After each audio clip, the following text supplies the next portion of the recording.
man barely eked out a win over Liberty's Sabrina Ionescu, a superstar woman. We'll talk with Trenni Casey from NBC Sports Boston about what the two leagues gained by competing against one another, plus Trenni's take on a new Apple TV series about the Patriots' glory years. That's all ahead.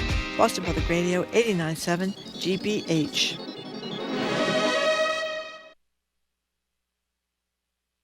Live from NPR News in Washington, I'm Corva Coleman. The U.S. has vetoed a UN Security Council resolution demanding an immediate ceasefire in Gaza. Instead, the U.S. is now trying to put forward its own draft, but this is based on the release of all hostages held by Hamas. More than half of Gaza's population has been displaced to the southern city of Rafah, near Egypt's border. Many are living in makeshift tents and say there is nowhere left to flee. NPR's Aya Batrari reports this comes as Israel threatens a ground invasion of Rafah to dismantle Hamas. More than 1 million Palestinians in Gaza followed Israeli evacuation orders over the past 4 months, fleeing their homes for Rafah. But Israeli airstrikes have struck homes there too. NPR's producer Anas Baba met a bereaved father there. Abdesalam Deep says his daughter Mariam Deep was killed on Sunday in an Israeli airstrike, just 2 days after she'd wed the man she'd been engaged to for a year. The couple were among some 20 people killed in that airstrike in Rafah, according to survivors and relatives. He says the newlyweds never got a chance to experience life or see the world.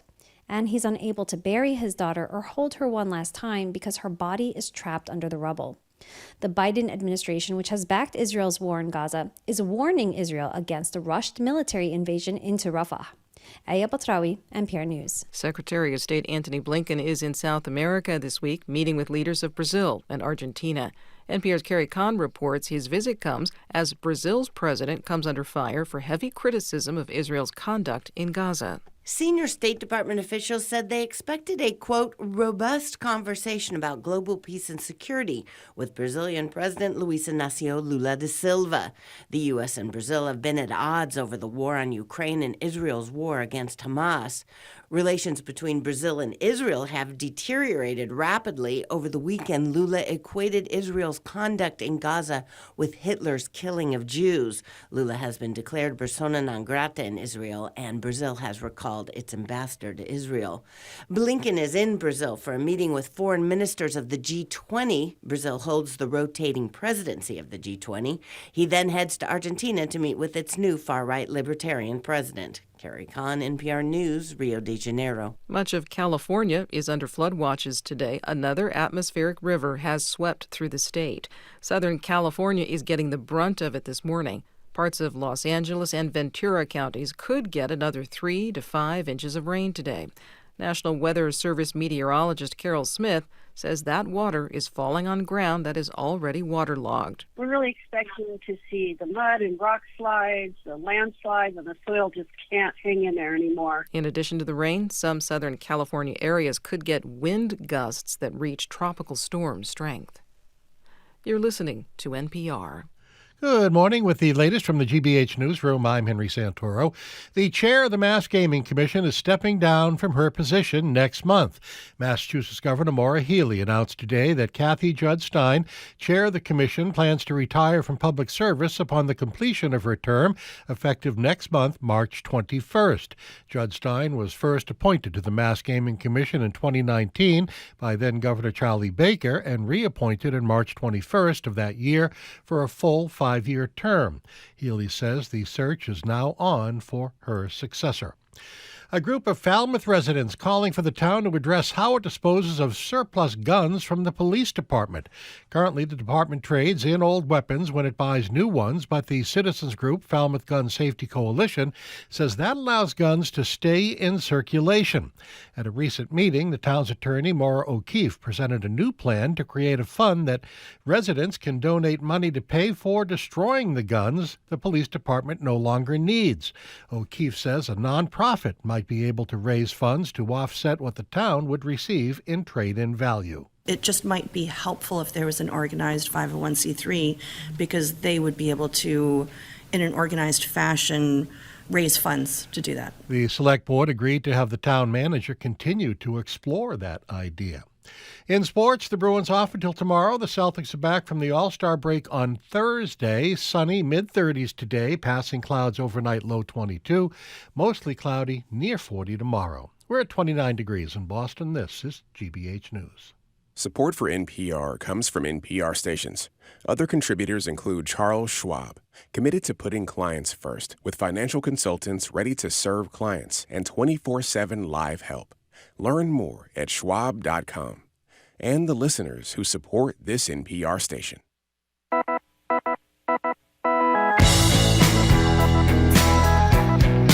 He's Jim Browdy. I am Marjorie Egan. You are listening to Boston Public Radio, 89.7 GBH. We are broadcasting live from the Boston Public Library, and we are streaming on Facebook.com/GBH News and YouTube.com/GBH News. Next Tuesday, we're going to have a double hitter, an Ask the Double Hitter. Ask the Attorney General from 11 to 12 and Ask the Governor from 12 to 1 here at the Boston Public Library, where both women will take our questions and yours. And Tom Rush is going to join us on Friday and sing for us. I know, I'm excited about that. Ahead of appearing, what's the name of that place in Fall The River? Narrows. The Narrows. And actually, this is the first time we're announcing this. Starting March 6th, Good start, Jim. Starting March 6th, which is a Wednesday, we will be here at the Boston Public Library 3 days a week, not just 2. Tuesday, Wednesdays, and Fridays. And to quote Marjorie Egan, no tickets or RSVP needed. Stay as little or as long as you want. You just show up. You know that nobody's saying this. No, you didn't nail it, Marjorie. No, people actually... Name one person who's ever said this to you. Texters wanted to know if they needed tickets and they needed reservations, and I, being a gracious host, told them that no, they did not. You can just show up. Well, actually, you do need tickets and a reservation. Unfortunately, all of you are going to have to leave, but thank you for coming anyway. So the second anniversary of Russia's invasion of Ukraine approaches this weekend. Here's where the situation stands. The lead opposition figure to Putin, Alexei Navalny, is dead, likely murdered by Putin. Ukraine is warning it's running out of resources to resist the invasion of their own sovereign nation. President Biden is accusing Republicans in Congress of walking away from Ukraine in its time of need, 2-week vacation in the House. Meanwhile, I almost can't read this. Donald Trump's take on the matter, he didn't speak about Navalny's execution until I think it was Sunday or Monday. He's being persecuted, says Trump, just like Navalny was persecuted. So what happens next? Navalny's wife, Yulia, has vowed to fight for a free Russia. By killing Alexei, Putin killed half of me, half of my heart, and half of my soul. But I still have the other half. And it tells me that I have no right to give up. She is unbelievable. She posted this in a recorded speech on social media. She's been suspended by Elon Musk from Twitter, by the way. I don't think we know why. So the lines are open. Where does the world go from here? Well, Navalny's death caused the United States House of Representatives, the Republicans in control, to finally pass assistance to Ukraine. Are you inspired by Yulia Navalny and what she's had to say? And when you think of Navalny, do you think of Donald Trump? Can I read what Trump posted on social media? The sudden death of Alexei Navalny has made me more and more aware of what is happening in our country. It is a slow, steady progression with crooked, radical left politicians, prosecutors and judges leading us down a path to destruction. Open borders, rigged elections, grossly unfair courtroom decisions are destroying America. We're a nation in decline, a failing nation. Now, here's a quiz for you, Marjorie. What name did he fail to mention in that post? Navalny. No, he mentioned Navalny in line 1. Who else did he fail to mention? The murderer, Putin. Not a word about Putin. I thought he forgot Navalny, but too. But he that is Alexei Navalny with bone spurs, I guess. 877-301-89. What's your reaction to this whole mess, to the fact that the United States is the holdout in the West in terms of supporting what's happening in Ukraine? What do you want us to see? What do you want to see us do about Putin with this latest atrocity from him? And what's, by the way, instead of just texting and having Marjorie read it, if you're a Trump supporter, which is wonderful and fine if that's your thing, call us on the phone and explain to us how you react to his self-comparison, to his travails, to those of this crusader, this incredibly brave soul who was likely executed over the weekend, Alexei Navalny. You know what else I wish we'd find out? What is Elon Musk thinking? Why? By barring her? Why? I don't know. Is he suspending her from I don't know. Twitter? I Her don't know. way to get communication out at this particular time. It's just disgusting. I'm not sure if that's an alternative spelling of Navalny's first name in Trump's tweet either. It's a different way than I've seen it with the. It's usually spelled with a K, S-E-I. He spelled it differently. He spelled it with an X. Well, I would say that he may probably be can't acceptable spell, too. don't you think? But you know what's really there was an incredible story in the New York Times about Navalny's final months in prison. I know. He talked about he had a great spirit, and if people haven't seen it, it's really inspiring to see the documentary about him that's on CNN. It's also on HBO Max, and it talks about how he was moved in December to this horrible prison up in the Arctic, where he talked about how it was either night or evening. It never really got sunny. They called it the polar wolf. He didn't last there long. They found out he was there on Christmas, and now it's December. What date did he die? A few days ago? A couple of mid-February, obviously. So mid-February. And he talks about what he did there, how previously in the prison he was in before, he could read a lot of books, and that was very sustaining to him. He said he read 44 books in English, and he could write letters back and forth. But they cut off communications with him from his lawyers and put the lawyers in prison. And when he would make those appearances behind the cage in the courtrooms in Russia, if you can really call them Russia courtrooms in that prison, in order to prevent his communicating with his lawyers, the outside world, at some point they put aluminum foil up in the windows so they couldn't read the messages they were sending back and forth. But he just talked about what he missed, and he would say things. He missed talking about food, he missed gossiping, he missed talking about people's salaries. He just talked like a guy that managed to sustain himself while having 2 mugs of boiling water a day and 2 pieces of disgusting bread is what he was eating. And then he didn't get medical care and dental care. So the comparison between him and Donald Trump, I don't quite see it. We all remember that when Donald Trump was a paper boy as a kid, he was driven in a limousine on his paper route. So it's not quite the same sort of existence. And we learned that from our colleagues on Frontline, by the way, and their wonderful documentary every election eve called The Choice, by the way. Yeah, and it was odd things he mentioned in these letters that he would get that would send out. They'd censor the letters, they'd look and see what he said, and then they would send them out after being scrutinized by the prison officials there. But his friends would eventually get letters, and one of them mentioned that he was probably going to continue to get letters for weeks now, because it took a long time between the time Navalny would write them and when they would finally get out. But he said he was interested in things like the death of Matthew Perry, who was the star of Friends, who died from a bunch of things, including a ketamine overdose. So you just get a picture of how this guy managed to survive in a 7 by 10 foot cell where it was cold and it was damp, and he's having 2 cups of boiling water and disgusting bread every day. Our number is 877-301-8970. I have a question for you before we get to the calls. What? I don't understand this, and we should have asked Charlie Sennett yesterday. We'll ask him in a few days. Max Boot, who writes about foreign affairs a lot in the Washington Post, he's talking about what should happen to Putin and Russia as a result of the execution of Navalny, because obviously the sanctions aren't doing much.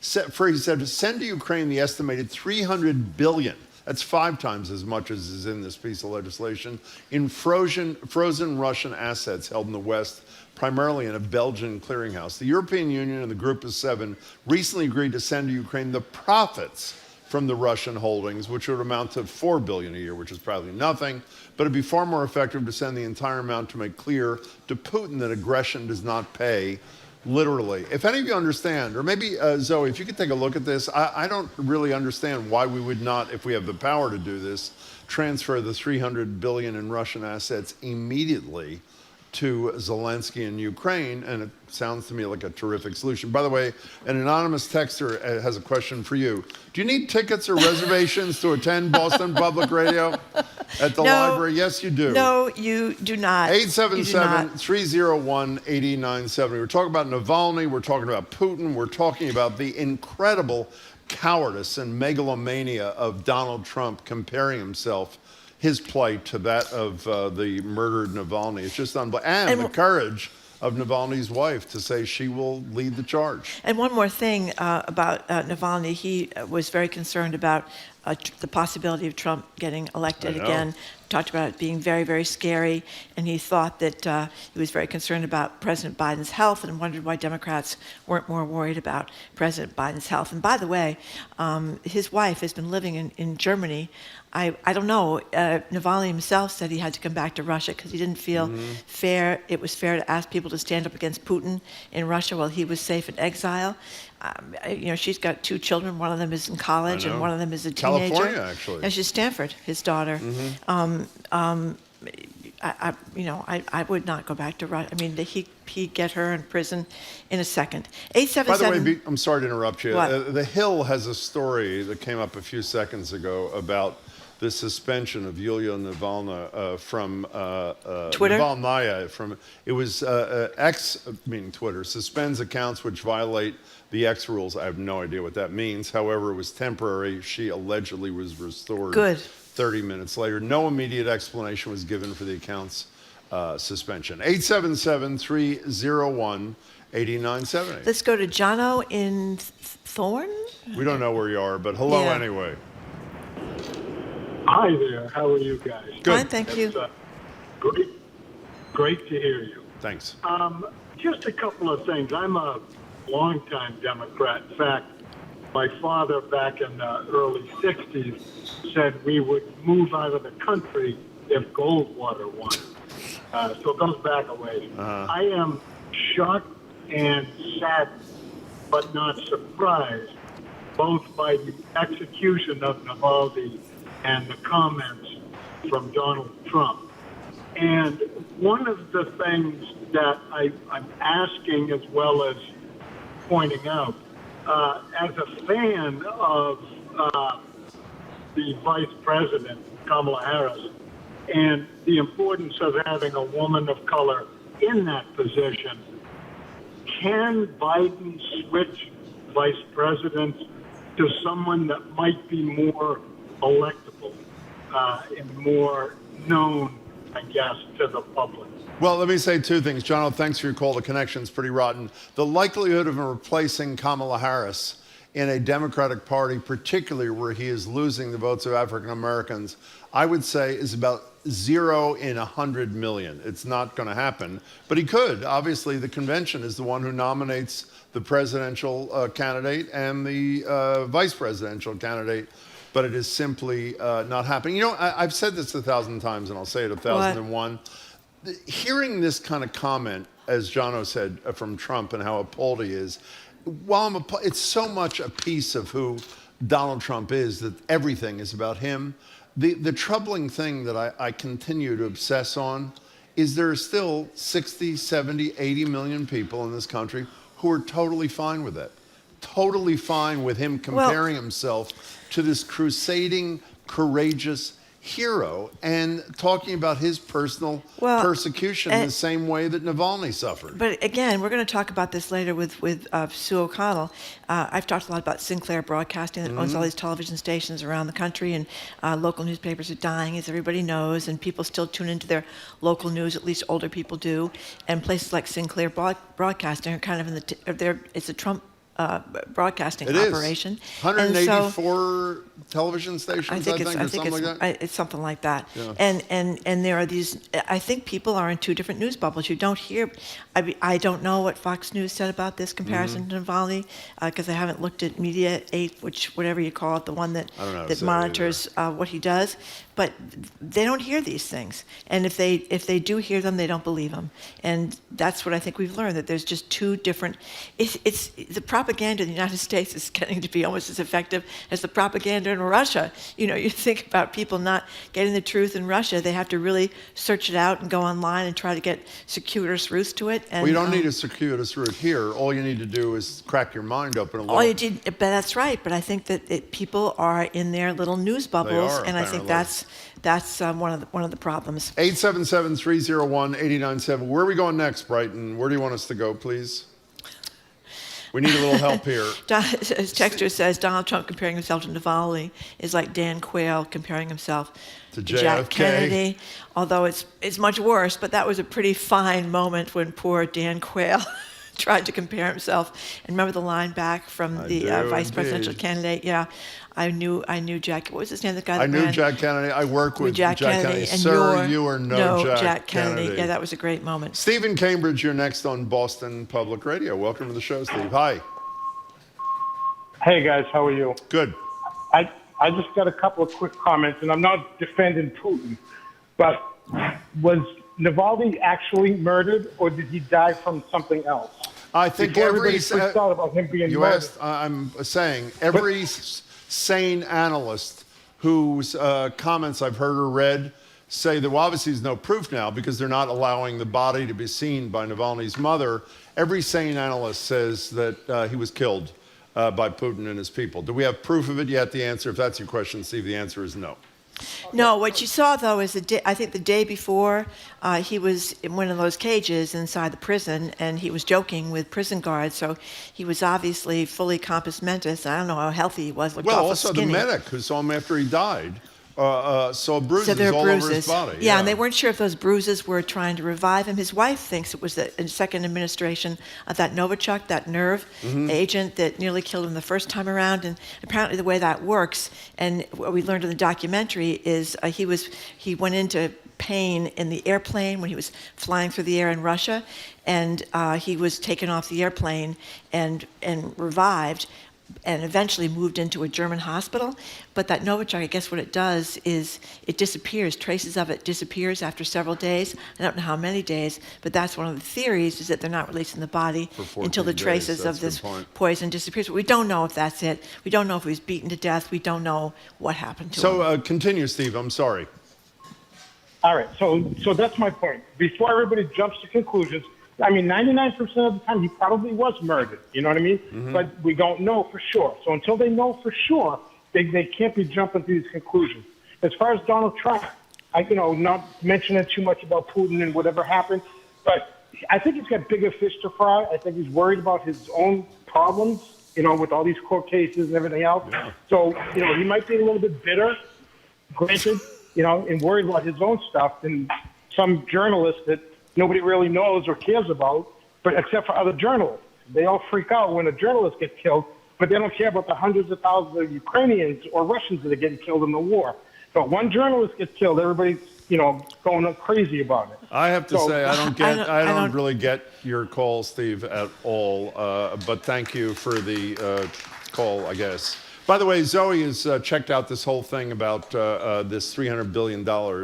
In January, the U.S. Senate advanced legislation that would authorize the seizure of these frozen Russian assets, following a similar measure earlier in the House of Representatives. The Biden administration has backed the bill, so why isn't that happening, I guess?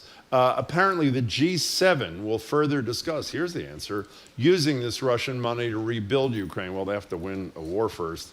This coming Saturday. So we'll discuss that a bit with Charlie Sennett next Monday. 877-301-8970 is the number. By the way, we will probably never know, because obviously they are using these 14 days, assuming they turn the body over to his mother in 14 days, which they may not. We'll probably never know with absolute certainty. But as Steve said a minute ago, it's probably 99%. I will assume that Putin continues to be Putin. They threw that stuff in his face before, which almost blinded him in one eye. Yeah. Then they poisoned him on the before he got on the airplane. That was a really funny moment too in the documentary, when they put the poison was put in his underpants, and when he found out after doing his own investigation of who poisoned him, which is another moment when he calls one of the poisoners. They figure out who the people are that were involved in this plot against him, and he calls them on the phone. I know, with a reporter. That is incredible. I know, that is incredible. And he doesn't identify himself as Alexei Navalny. The guy had a great sense of humor, and the poisoner is telling him the whole plot and where they put the poison, which was in his underpants. Apparently his underpants were blue, so there's all these pictures of him posing with his blue underpants and different people posing with a pair of underpants. But that's what happened. Apparently when the laundry went out, it came back in, and these thugs that tried to kill him had put the poison there. Can you imagine? We have to take a break. Before we do, can you even close your eyes and envision having that level of bravery? And not just Navalny himself, Absolutely but his wife, days after her husband is murdered, years after he was poisoned, she's declaring she's going to continue to lead the charge. And while I'm not clear, I think you said it this a minute ago, whether she plans to go back to Russia, I hope she does not, or stay in Europe somewhere, she's a great risk wherever she is, as are her and his 2 children, as you said. I can't even wrap my head around that level of courage and commitment to democracy in your country. And even the regular people that are going out to drop flowers at sites in honor of Navalny. I mean, what have there been? In Russia. 400 people have been arrested already, detained. You've seen pictures of an elderly woman being dragged off by these cops because they're at a protest, just offering their respects to this man. It's not even a protest, as you said. Generally, it's a laying of flowers. It just shows you how difficult it is to rise up against someone who's got this kind of power. And plus, he's got millions and trillions of dollars, some people think, billions and billions of dollars. And so he has all these people that are beholden to him because he gives them so much money, the root of all evil. You know what we haven't mentioned, by the way? What? He murdered the guy on the plane just a year ago who was leading the almost one-day revolt. Remember when the tanks were approaching Moscow and he called it off? There was and all of a sudden they were fine. He flies to wherever it is, northern Russia, and he's dead. Yeah, mysteriously there was a big explosion on the airplane after the general led the protest. About him. And then before that, there was the guy Nemtsov, I'm probably mispronouncing his name, Nemtsov, who was shot on the bridge as he was crossing the bridge in Moscow. He's holding the hand of his girlfriend. And there was the woman journalist who was killed by him too because she got a little bit out of line. I mean, there's a long line of dead bodies involving Vladimir Putin. Anyway, we're going to take a break. We're talking about this whole weird situation with Trump comparing himself to Navalny. We're talking about the death of Navalny, his incredible bravery, his wife stepping up and saying she's going to continue his work. What do you make of this whole thing? And meanwhile, we are still holding up money to Ukraine, which is in a death battle with Russia right now. 877-301-8970 is the number. You're listening to Boston Public Radio, 89.7 GBH. We're broadcasting live from the Boston Public Library, streaming on Facebook.com/GBH News and YouTube.com/GBH News.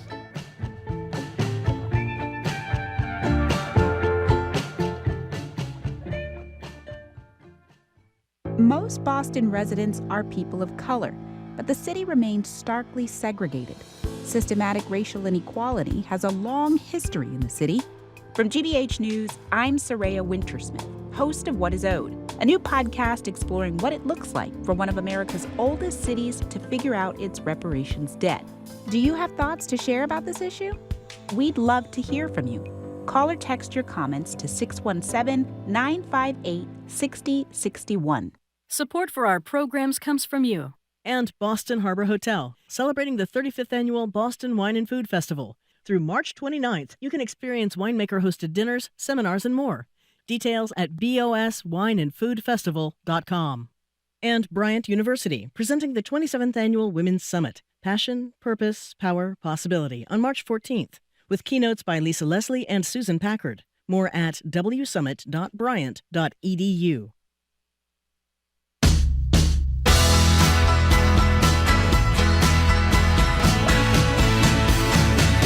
Welcome back to Boston Public Radio. Jim Browdy and Marjorie Egan. We're live at the library, streaming at facebook.com/GBH News, youtube.com/GBH News. Friday, Tom Rush joins us and sings. Next Tuesday, 2 hours of Ask Thee from 11 to 12. Andrea Joy Campbell is here, the Attorney General.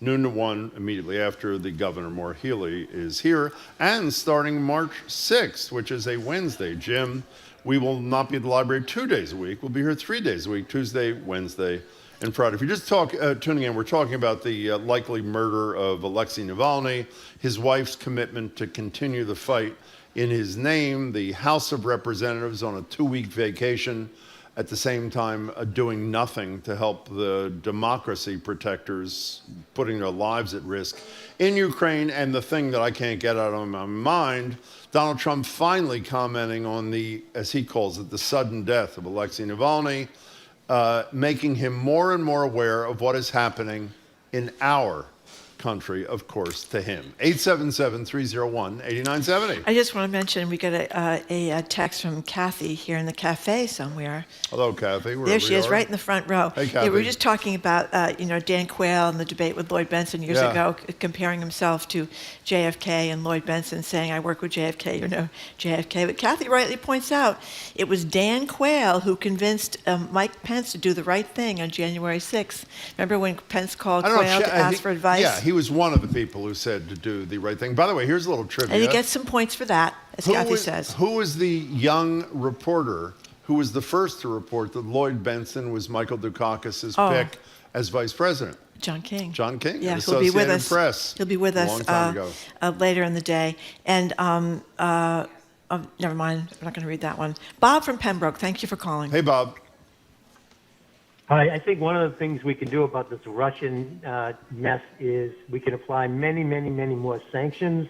I believe after the invasion, the percentage of companies in America that stopped doing business with Russia was very small. Maybe you can find out what that is at this point, but I think that's one of the best ways we can help support Ukraine and not support Putin. You know, we had that's on the air. a great point. Well, we forgot about that. Well, we did forget about it. We had Jeffrey Sonnenfeld on the air with us, who's a professor at the Yale School of Management. He and his colleague, and my apologies to his colleague at Yale, I can't remember his name, joined us on the air.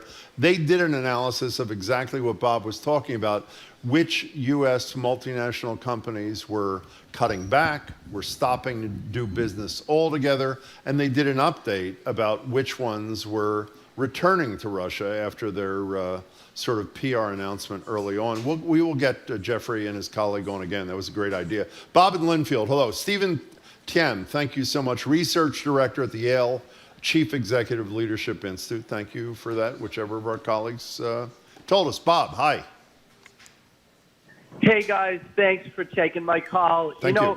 I have a couple of points to make. The first one is I haven't heard anybody speak of Alexei Navalny as basically Nelson Mandela, because it's clear to me that had Putin not murdered him, and I believe 100% he was murdered, he would have become president of a democratic Russia. He was only 47 years old, and he had a great attitude. He had a cheerful attitude. He was relentless and courageous, intelligent, everything that you want a leader to be coming out of a dictatorship. And, to me, it's a heartbreaking. It makes me very angry. And the second point I wanted to make, guys, is you talk every day about the Palestinians, and the Russians are allies with Hamas. The Iranians are allies with Hamas. Do you ever stop to consider who the allies are of the people that you kind of speak up for? And there's Israel standing against Iran and Russia, and you guys keep standing with Hamas in the supposed civilians. Bob, that I can't tolerate.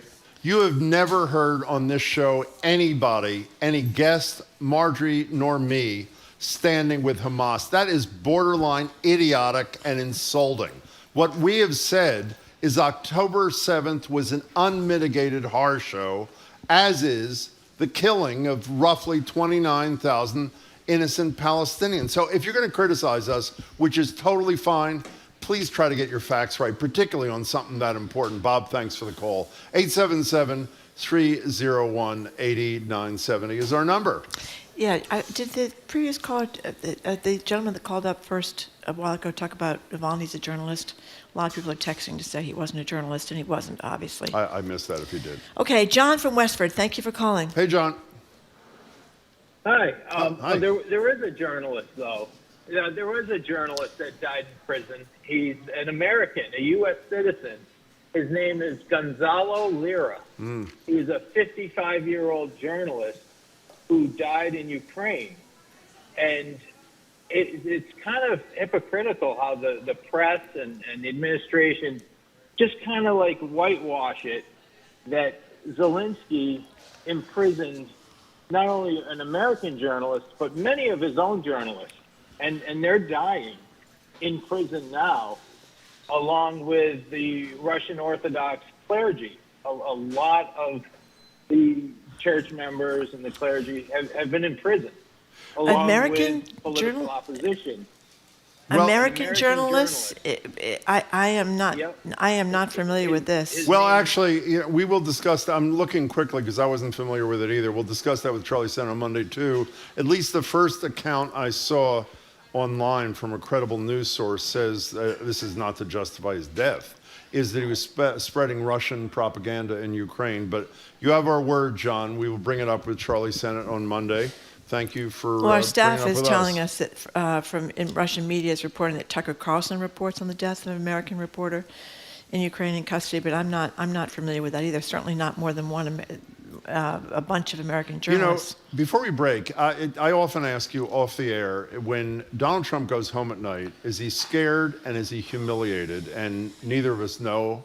Do you think Tucker Carlson is humiliated by the fact that every credible person who's commented on this obsequious interview he did with Putin, not to mention that he subsequently said to an Egyptian journalist that, hey, leaders have to kill people, and whatever, a day or two later, Navalny was likely killed. Do you think he is embarrassed or humiliated by his own behavior? I think he's lost his marbles. That's what I think. I'm not sure. That's a technical term, I believe.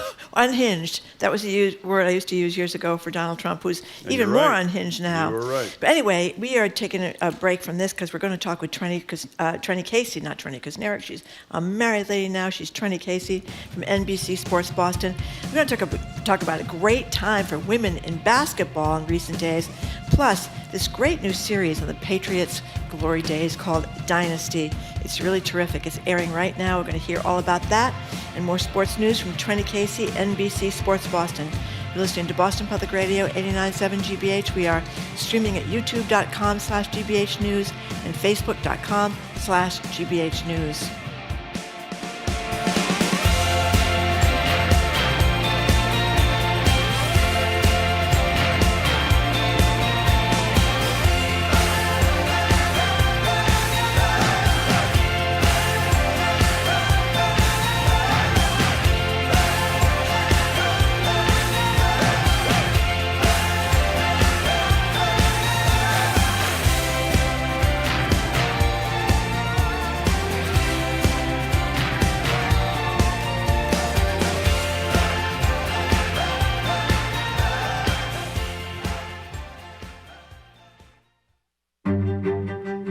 I'm Carolyn Beeler. Russia launched its full-scale invasion of Ukraine 2 years ago this week.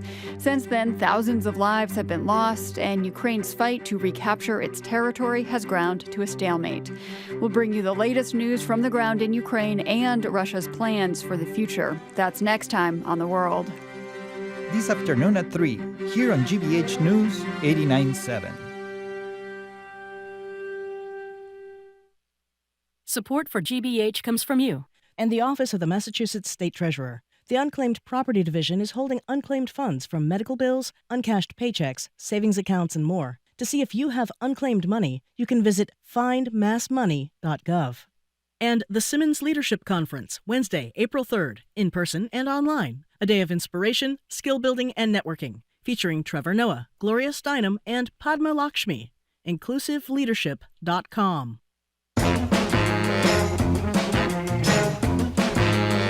Welcome back to Boston Public Radio. Jim Browdy and Marjorie Egan. I'm totally aggravated by that segment, and hopefully this one will lift my spirits. We're live at the library, streaming on Facebook.com/GBH News, YouTube.com/GBH News. Friday, Tom Rush sings here before he goes to Fall River on Saturday. Next Tuesday, we have an hour of the Attorney General live here, an hour immediately after the Attorney General of the Governor live here, and starting March 6th, which is a Wednesday, 3 days a week for Boston Public Radio at the Boston Public Library. Joined now in person by Trenni Casey. She's anchor reporter for NBC Sports Boston and a BPR Weekly contributor. Hello, Trenni. Hi, guys. I told Zoe I felt like I found out I got fired on Twitter. Like I was driving in and they're like, we have the mayor and the AG here next Tuesday. I was like, I got bumped from my time slot. Oh, that's very possible. Oh, that's actually. terrible. That's right. That's Jim's fault. We'll be thinking of you, though. I'm going to check in on Wednesday. I hope you do. I'll Thank you. get. Okay, so let's talk about this great moment when Steph Curry. Steph Curry. Yeah, and Sabrina Ionescu. Yes, I mean, he's one of the greats of all time. He barely beat her. Tell us about this. So they had a 3-point. The NBA All-Star game was this weekend, which if you're like me, you forgot that it happened because it's such a terrible game that on Sunday night at 8 o'clock, if you're a middle-aged woman like I am, you were like getting ready to go to bed, not watch a bunch of guys, half-assed on the court. But on Saturday, they have all of their like fun skills competitions. And the highlight of the weekend, they had the normal 3-point contest, which Damian Lillard won from the Milwaukee Bucks. But they also had Sabrina versus Steph, because Sabrina Ionescu is one of the best, if not the best 3-point shooter in the WNBA. Steph Curry, obviously the best 3-point shooter in the NBA.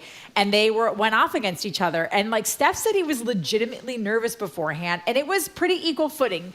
Sabrina did use a WNBA ball, which obviously women's hands, were a little smaller. So the ball's a little smaller. Steph used an NBA issued ball, but they both shot from the men's 3-point line, which ended up becoming a topic of conversation afterwards. And she was right there. She went first.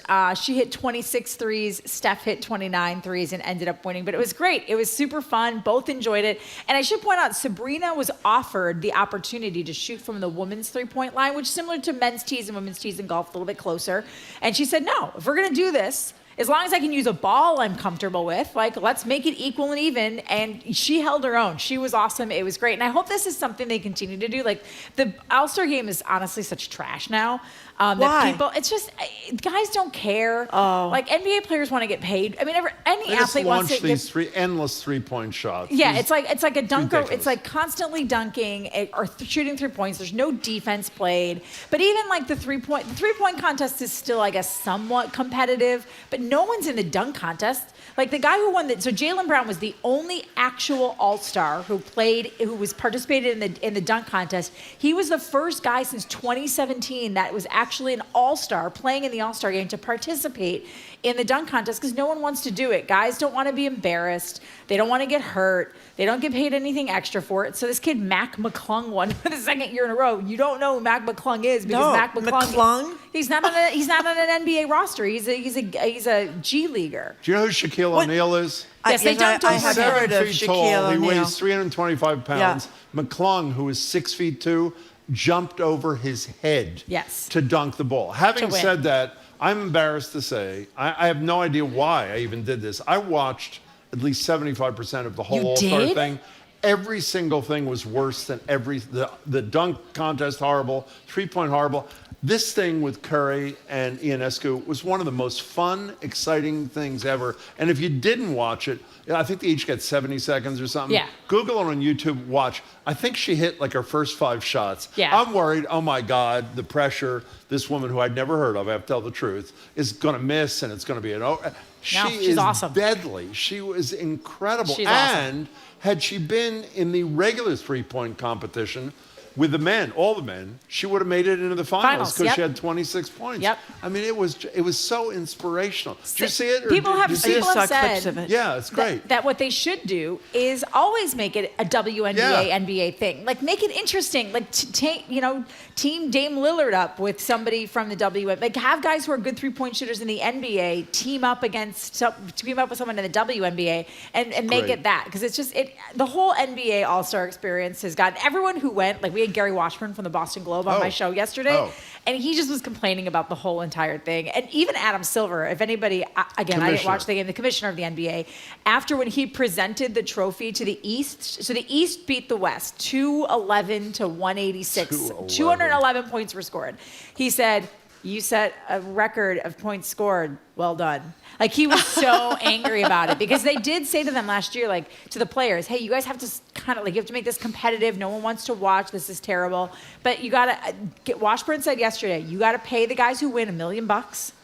And you got to pay the guy, like, you have to pay them, you have to shell out money to make them participate. So let's talk about a great week for women's basketball. Here is the moment when Caitlin Clark from Iowa, this is awesome. College player from ESPN, she set the all-time women's scoring record in college with this 3-point shot against Michigan. Here it is.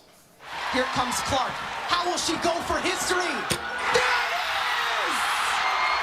The all-time leading scorer in women's women's college basketball. I get chills every time I listen to it. It's so she scored 49 points, the most in her career. Yes. I think the highest scoring game, and she's only, I think, roughly 100 points behind the all-time male Pete Maravich. Pete Maravich from LSU. Yes, so she could easily, I think, surpass the all-time scoring record in all of NCAA basketball. But like the most impressive thing about her was she wasn't fazed by the moment. She had one of her best games ever as a collegiate athlete, but also the three-point shot she made was a logo three. So for those of you who don't know what a logo three is, usually like you have the team's logo, so it's Iowa, it's a big Hawkeye head, a big hawk head in the middle of the court. So she basically hit a nearly half-court shot for her, to set the record. And you know what? She's just an incredible ambassador for the sport. Like she can play a little dirty every now and again. Like she handles the pressure. Remember she had against Angel, why am I forgetting her last name? She plays for LSU. They had like sort of the battle in the finals, in the NCAA finals last year. Like they both, like she was shaking her hand in front of her face and they were going back and forth. And the other really cool thing about her is, so now that there's the NIL, name, image, and likeness in college. So elite college athletes can get paid. Any college athlete can make money and get paid now. Boosters often like put money into a fund so that they can pay athletes to do little things. She doesn't even take any of that money because she has deals with Gatorade, Nike. Like the girl's a millionaire already, and she isn't even out of college. Like she's not even out of school yet. How great is this? And she could conceivably, even though she's a senior, she could conceivably play one more year because of the COVID rule thing. She gets an extra year of eligibility. And with name, image, and likeness, this is where things have really changed in college, where maybe she would have bolted early or bolted after her senior year to go to the WNBA to maximize her earning potential. Now she can maximize her earning potential and stay in college if she so chooses. Was Charlie Baker at the game? Charlie Baker went to the volleyball match. I don't know. With 100,000, was it 100,000 people in attendance? Or 80,000? That was great. Nebraska. Oh, it was Nebraska, it was the University of Nebraska, maybe against like the University of Nebraska Omaha, I think. It was two Nebraska teams and it took place at Husker Stadium. Yeah. It's all this. I know you guys fly over country. Thanks a lot, Jim. We're people too in the Midwest. Wisconsin kid we're talking to. Thank you. Okay, we're talking to Trenni Casey from NBC Sports Boston. So we're going to play a little clip here to get people in the mood from the trailer from Apple TV's 10-part series that debuted the 16th, just a few days ago. It's called Dynasty, New England Patriots, and of course it's about the glory days of the Patriots. Here it is. Dynasty continues. Don't ever count Tom Brady out. Bill Belichick's painted as Mona Lisa. But with two egos and personalities and accomplishments at that level, a collision was inevitable. Tom Brady and Bill Belichick are not on the same page. You know what it seems like to me? What? It's a turf battle. So what'd you think? Okay, How many you've watched? 7 of the 10? So let me ask you guys this. Do you want to talk, because they're only released, 2 episodes are released every Friday by Apple TV+. Plus. Do you want me just to talk about the first 2 episodes and each week we can talk about it? Or do you want me to talk about the whole parts of it? Because I've seen through the Deflategate episode 7. I should have asked you this beforehand. Now I'm all nervous. I don't know. What's the answer? Well, I've seen 2 of them, so we could certainly go through the 2 of them. Let's just do the 2. Okay. And I love this because you got little Tom Brady when he was first beginning. It was so great. You get little Tom Brady like a little drunk at a pool table. It's you great. You do. Honestly, I did not know how I'd feel about this because sometimes, as an outsider, I have, not growing up here, there was a part of me that got pretty sick of Tom Brady and the Patriots winning constantly, if I'm being totally honest. Like in 2000, the only times I can really remember rooting for the Patriots, 2001, after 9/11, when they played the Rams. I hated the Rams because they were always tough for my Packers to beat. And then in 2007, I rooted for the Patriots because I thought it'd be cool for them to have an undefeated season. And they were playing the Giants, who eliminated my Packers in the NFC Championship game at Lambeau Field. So then I was rooting for the Patriots. But other than that, I was like, I'm so sick of Bill Belichick and Tom Brady. I cannot tell you how much I've loved this series. It's been great. First of all, they interview fans. They interview Mr. Kraft, Robert Kraft. They interview Jonathan Kraft, Bill Belichick, Tom, everybody you can think of. And everybody's honest except Belichick, from what I read. For the most part, Brady is, again, Brady's a polished media guy. So there are times, though, where you see parts of Brady where, he swears. And like, I never even heard him love swear that. in a locker room, but you hear him like drop F-bombs and stuff, and you're like, oh, you're a real human being. But he's funny, he's engaging. Like, you get these really cool sort of behind the scenes stories. Like, there's a story, and this isn't going to ruin the first 2 episodes. The first 2 episodes, it traces the dynasty, right? So it starts the training camp of 2001. For those of you who followed the Patriots, that was the year that Drew Bledsoe took a hit in a game and severed an aorta and was out for they thought it would maybe be a season-ending injury, but he was able to come back second half of the season. Yep. And that was the time that Bill Belichick and Scott Pioli and Robert Kraft said, no, we're going to stick with this kid, Tom Brady. He's winning games for us. And so as a person, like, I lived here for the second half of the dynasty. I moved here in 2012. So I missed the first half. So there's parts of you that, like, you feel for, you get the interviews with Drew Bledsoe and his wife Maura, and you see how devastating that was, that they came here and he was drafted number 1 overall, and $100 million quarterback. He was like the face of the franchise, and here's this 6th round, 199th draft pick that comes in with an already kind of an ego and saying, he says to Robert Kraft, early on in his career, I'm going to be the best decision you ever made. Yeah. And Is that true? Yes. It is true? Yes. Apparently. Wow. And Kraft kind of laughs about it, and it was like, okay, kid, he was the 4th guy on the roster, but the way that he worked, and it's also 4th quarterback, you mean? 4th quarterback, yeah, 4th Wow. quarterback on the roster. The other interesting thing, and I think you'll find this interesting if you ever watch it, Jim. I am going to watch it. I haven't yet. Bill Belichick wasn't always curmudgeon-y. No, he was not. Early in his career, he actually answered questions And he smiled. Was, smiled So and what happened? engaging. What happened? Well, I think everything shifted. Now, as I'm watching it, you can see, because they use so much old footage. And listen, even if you're not a sports fan, I just think it's like an interesting look at like who some of these guys are behind the scenes. But if you're a sports fan and you were a football fan at all, to watch them win is so fun. And then where it changes is, I think there becomes some hubris after winning 3 Super Bowls. And then definitely after, they go undefeated and their Spygate seemed to really change everything. Yeah. Explain what Spygate is for those who don't know. Spygate took place, it was in the undefeated season of 2007. The Patriots were caught and accused of videotaping the Jets on the sideline. A practice session or an actual? No, an actual game. So okay. they would go, you go advanced scout teams, right? So they would like zoom in on their hand signals and then go up to the clock.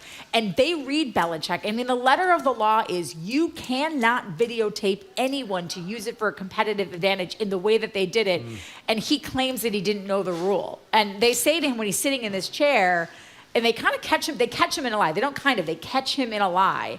And he still won't admit like there was any wrongdoing, and then they destroy the. It's a fascinating look back. Well, you know what I love too is the early parts. You get Tom Brady, the rookie. They're in some crummy little motel down there by Gillette Stadium, and they're playing some game called Tecmo Ball. Tecmo Ball. That was huge. Tecmo Ball was huge when we were kids. Well, I missed out on that one, and they talk about how competitive Brady was, even that. And then they have in that game. He would throw like game consoles through the wall. If he wouldn't win, he'd be so mad. And then the other players talk about how they thought he really thinks he's something, doesn't he? Yeah. Going in, telling the team to believe in him. I thought there's a great line from Teddy Bruschi where he's like, are you kidding me? Because they said, "Oh, did you believe in him?" He's like, "No, we didn't believe in this kid. He was a 6th round draft pick out of Michigan who barely played. He was nobody." And they show that famous picture of Tom Brady looking very unimpressive in his underpants, and they're saying he doesn't look so good with his shirt off over there. And some of these players are so funny. Ty Law is a hilarious. riot. All the commentaries from him, Lori Malloy. I mean, they're very, very funny. And the other thing I really loved was Bledsoe. You see how difficult that was for Bledsoe because he expected to go back. And I remember the scene where they're out practicing, and Bledsoe's talking about Brady and calling him an eager little puppy. Look at him, eager little puppy, and saying, I didn't think he was somebody I had to worry about. That's great. And I can't wait. And then how Brady wasn't that fast. He was kind of slow. He was. You got his parents there when they were waiting for him to get picked. His sisters. They interviewed really his mom, fun. his dad, his sister. It's just, and as you Little go, Tom is like 7 years old they have like on a little old video baseball of them. field. Yeah. And even his mom and his dad talk about how competitive he was, and they call him Tommy through the whole thing, which is just kind of, it's just sort of humanizes these people that you watch on TV all the time. I will say, though, and even just through the first 2 episodes, like, everybody else sort of feels human, and, like, you get to know him a little better. And there's one part of that they show of Bill Belichick when he was in Cleveland. So they even go back, like, they flash back, and they show him on the field playing with his kids when they were all little. And now his sons are grown. They're probably, I guess, in their late 30s at the very least, early 40s. And he shows them, like, playing around on the football field with him. And then they have old footage of his wife talking about, his first wife, Debbie, talking about how difficult it was because, Bill was fired in Cleveland, and he made he's hated there. They hung him in effigy there because he cut Bernie Kosar, who was, like, everything to the city of Cleveland. He was a local guy, a quarterback, and they cut him to move on, and then they were terrible, and how hard that was on the kids, and when the kids would go to school. So even Bill Belichick gets humanized. He does not do himself any favors in the interviews, though, because in the sit-down interview, and I should say, these interviews were done in July. So they're coming off a terrible year this past July when Mac Jones took a step back. Bill was roundly criticized for having Matt Patricia and Joe Judge be their co-offensive coordinators. He was on the hot seat everywhere if they don't win this year. So the timing of doing the interviews was a little weird. I'm not sure they got as much out of Bill as maybe if they would have waited a little bit. But Tommy Curran made a good point that, Robert Kraft that's my colleague, our Patriots Insider. He's in the documentary. He's covered the Patriots forever. At some point you just have to do it because Robert Kraft is in his 80s. And it's like, how long can you wait with these guys, both Belichick and Kraft, who are in their 70s and 80s, God forbid something would happen. I mean, they might live to be 100, but you don't know. So I think that at least from the perspective of the filmmakers and the author, there wasn't as much time as maybe we all thought, like, just wait a couple more years. By the way, can I just give an update to something we talked about at the top of the hour? Politico's reporting 3 minutes ago, the Biden administration will unveil, quote, a major sanctions package targeted at Moscow on Friday in response to the killing of I hope Navalny. it's major, because the sanctions so far haven't really got us very far. I just want to point out that the guy who made this film also made Beautiful Mind, which is a great movie, and Apollo 13. Oh, I didn't know that. Academy, Beautiful Mind won some Academy Awards. I'm not sure if it was for picture, but it was certainly for, Russell Crowe was in that. Beautiful Mind was a great movie. Yeah, it's definitely, listen, again, I've seen 7. I won't give away what I'm through Deflategate, but it's going to get depressing. Well, it does, and the beginning is really fun. The Aaron Hernandez episode, which is episode 6, is it's gut wrenching to watch. And you learn new things about what was kind of going on behind the scenes. It's really, really well. I was telling Marjorie off air, Sean, my husband, is a massive Patriots fan, like such a homer. And we're watching it, and you can see his elation in the early ones where they're winning the Super Bowls, and then the episode that focuses on the season of Spygate and losing to the Giants, like, he gets really mad. The Deflategate one yesterday, I finally had to tell him, we were watching it, I was like, would you just stop talking? Just stop talking. I get it. Yeah. No one understands physics here, the ideal gas law. And I'm like, yeah, but you're Wait, that's your husband? Oh my God. Jim, it's unbelievable. And I was like, so you just ignored that they called someone the deflator and he smashed his cell phone? It's not science, it's circumstance. My husband's also an attorney. Circumstantial evidence, and I was like, it's not a real court. Like, you just need to be more probable than not. Like, this isn't like a criminal case. I'm ready for it. It sounds great. It's good. It's really good. At least the beginning ones. I don't want to get to... With NPR, what matters to you. I'm Jim Brady, head on Boston Public Radio, live from the Boston Public Library. WikiLeaks founder Julian Assange might be nearing the end of a decade-long road to escape espionage charges in the U.S. NBC 10's Local Woman Sue O'Connell tackles that story. And George Santos suing Jimmy Kimmel over getting tricked on Cameo. I'm Marjorie Egan. Then it's former Somerville Mayor Joe Curtatone and Zaid Ashai from Nexamp, our nation's pivot to clean energy and solar power. GBH's Phillip Martin on community blowback in Newton schools and Brookline schools, and schools all over the place, not to striking teachers, but to diversity, equity, and inclusion. Then John King from CNN on Election 24 and other news out of D.C. All that and more ahead. Boston Public Radio, 89.7 GBH.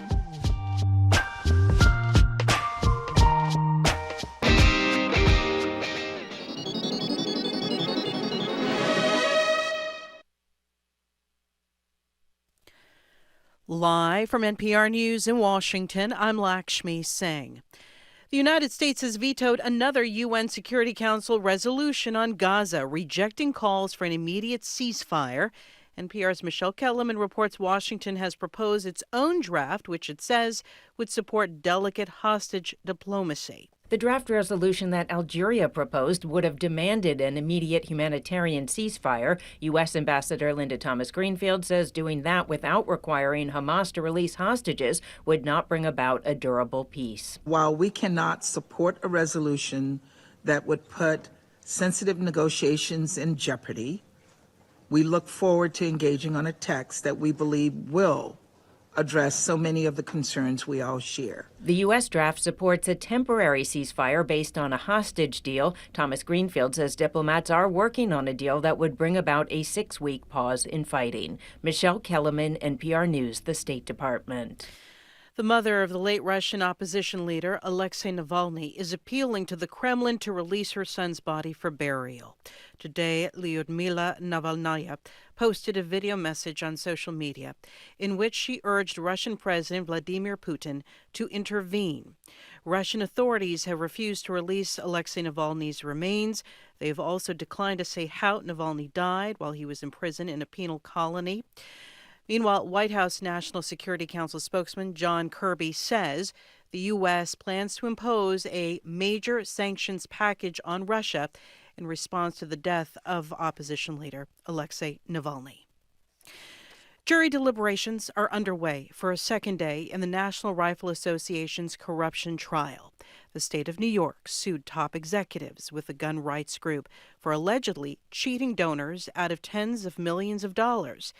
NPR's Brian Mann was outside the Manhattan courthouse this morning. This lawsuit, brought by New York Attorney General Letitia James, claims former NRA CEO Wayne LaPierre and his leadership team misspent more than $64 million using money donated by gun owners to fund their lavish lifestyles, paying for private jets and designer clothing.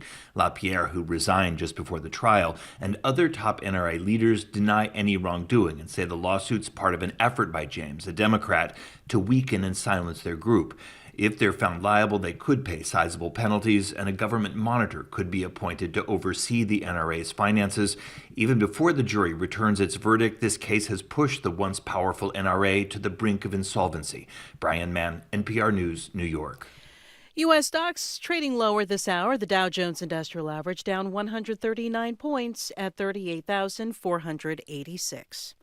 From Washington, this is NPR News. Good afternoon. With the latest from the GBH Newsroom, I'm Henry Santoro.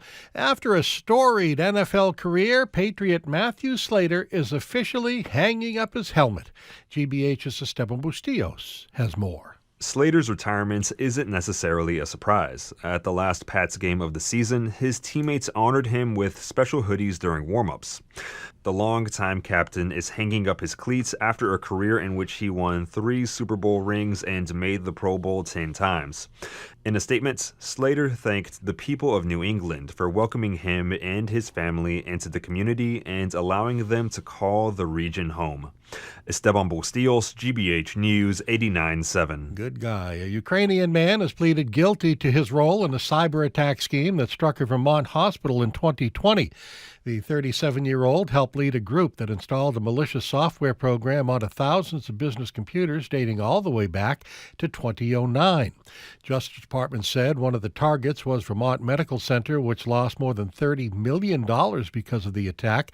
He has pleaded guilty to 1 count of conspiracy to commit an offense that violated the Racketeer Influenced and Corrupt Organizations Act, or RICO, and 1 count of conspiracy to commit wire fraud. Sentencing is scheduled for May 9th, and he faces up to 20 years in prison for each count. In sports, the Bruins are off until tomorrow. The Celtics back from the All-Star break on Thursday. Sunny mid-30s today, passing clouds overnight tonight. We're looking at a mostly cloudy day tomorrow, high about 40 degrees. 32 in Boston right now. This is GBH News. Support for NPR comes from NPR stations. Other contributors include Fisher Investments. As a fiduciary, Fisher Investments is obligated to act in their client's best interest. Learn more at FisherInvestments.com. Investing in securities involves the risk of loss. This is NPR.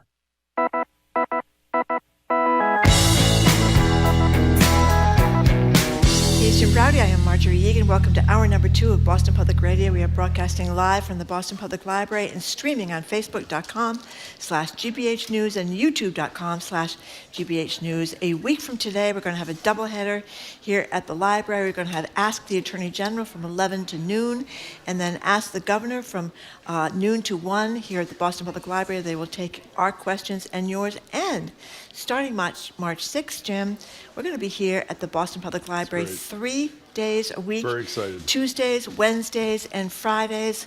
Once again, no tickets or RSVP needed, and you can stay for as little or as long as you like. Before I introduce our next guest, how many people here at the library thought you needed a ticket or had a RSVP? Nobody. You are not telling the truth. You really thought you had to do this? There you go. Three people. That's the person that texted me. That is very sad. Right there. Thanks I told for you your people honesty texted me, and anyway. there we are. Appreciate it. Okay. Well, then, Margie, you can continue saying whatever you said. Sue O'Connell is here. I know she is. We're joined now. Well, she's not really here. She's on Zoom by local woman Sue O'Connell. She is co-publisher of Bay Windows and South End News, co-host of NBC 10's Boston at Issue every Sunday at 11:30. That would follow Meet the Press. Hey, Sue.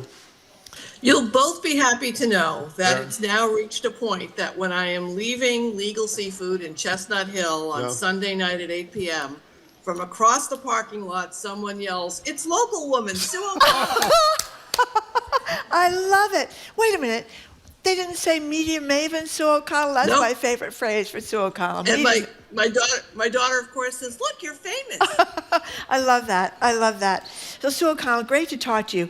So we're going to start with Sinclair Broadcasting. I love this story about Sinclair Broadcasting because when you wonder why there are people who believe or disbelieve a lot of things in American politics, particularly having to do with Donald Trump, it's because of things like Sinclair Broadcasting, which is all across the country, and it mostly operates on making people fear things, exaggerated things like crime rates, saying that cities are dying, and illegal drug use and failing schools and all these things. So tell us about the impact of Sinclair Broadcasting all across America.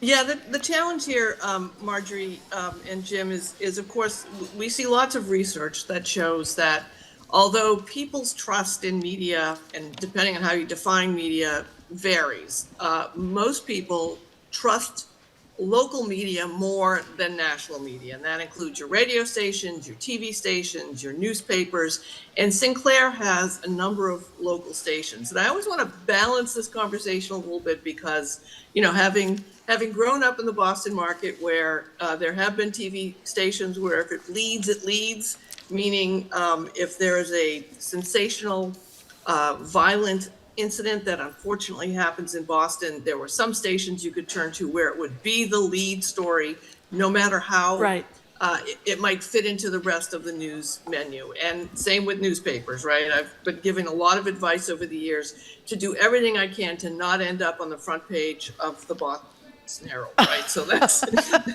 right. That's been, you know, so I want to you know, balance this a little bit. But what Sinclair has done, and across the nation, is really lean into the terrible things that happen every day in the world to people all across every city and state, and make it the main part of their newscast and the overwhelming amount of content on their newscast.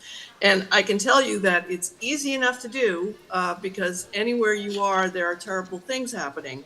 But the question in when you use your news judgment about whether or not you want to lead in the news story with it, or if it's something that really needs to be amplified, is, you know, how many people is it affecting? How does this fit into the rest of the news that you're going to give this day? Unlike newspapers or websites, there's only so much airtime you have to put stories on. And unfortunately for folks like the Sinclair stations and their audience, they really lean into the terrible stuff. And for example, in Seattle, they do a story about the crisis in the classroom, talking about the dysfunction in city schools, which of course exists. But again, it's how much attention do you give it when it comes to the other good things that are happening. And Project Seattle, which they're doing in Seattle as well, focusing on just homelessness. So it's dangerous because what it does is again, every tragedy that happens to a person is a tragedy and a crisis. But when we're living in a country right now where, for the most part, our crime rate is lower than it's ever been. Yes. Our violent crime is down.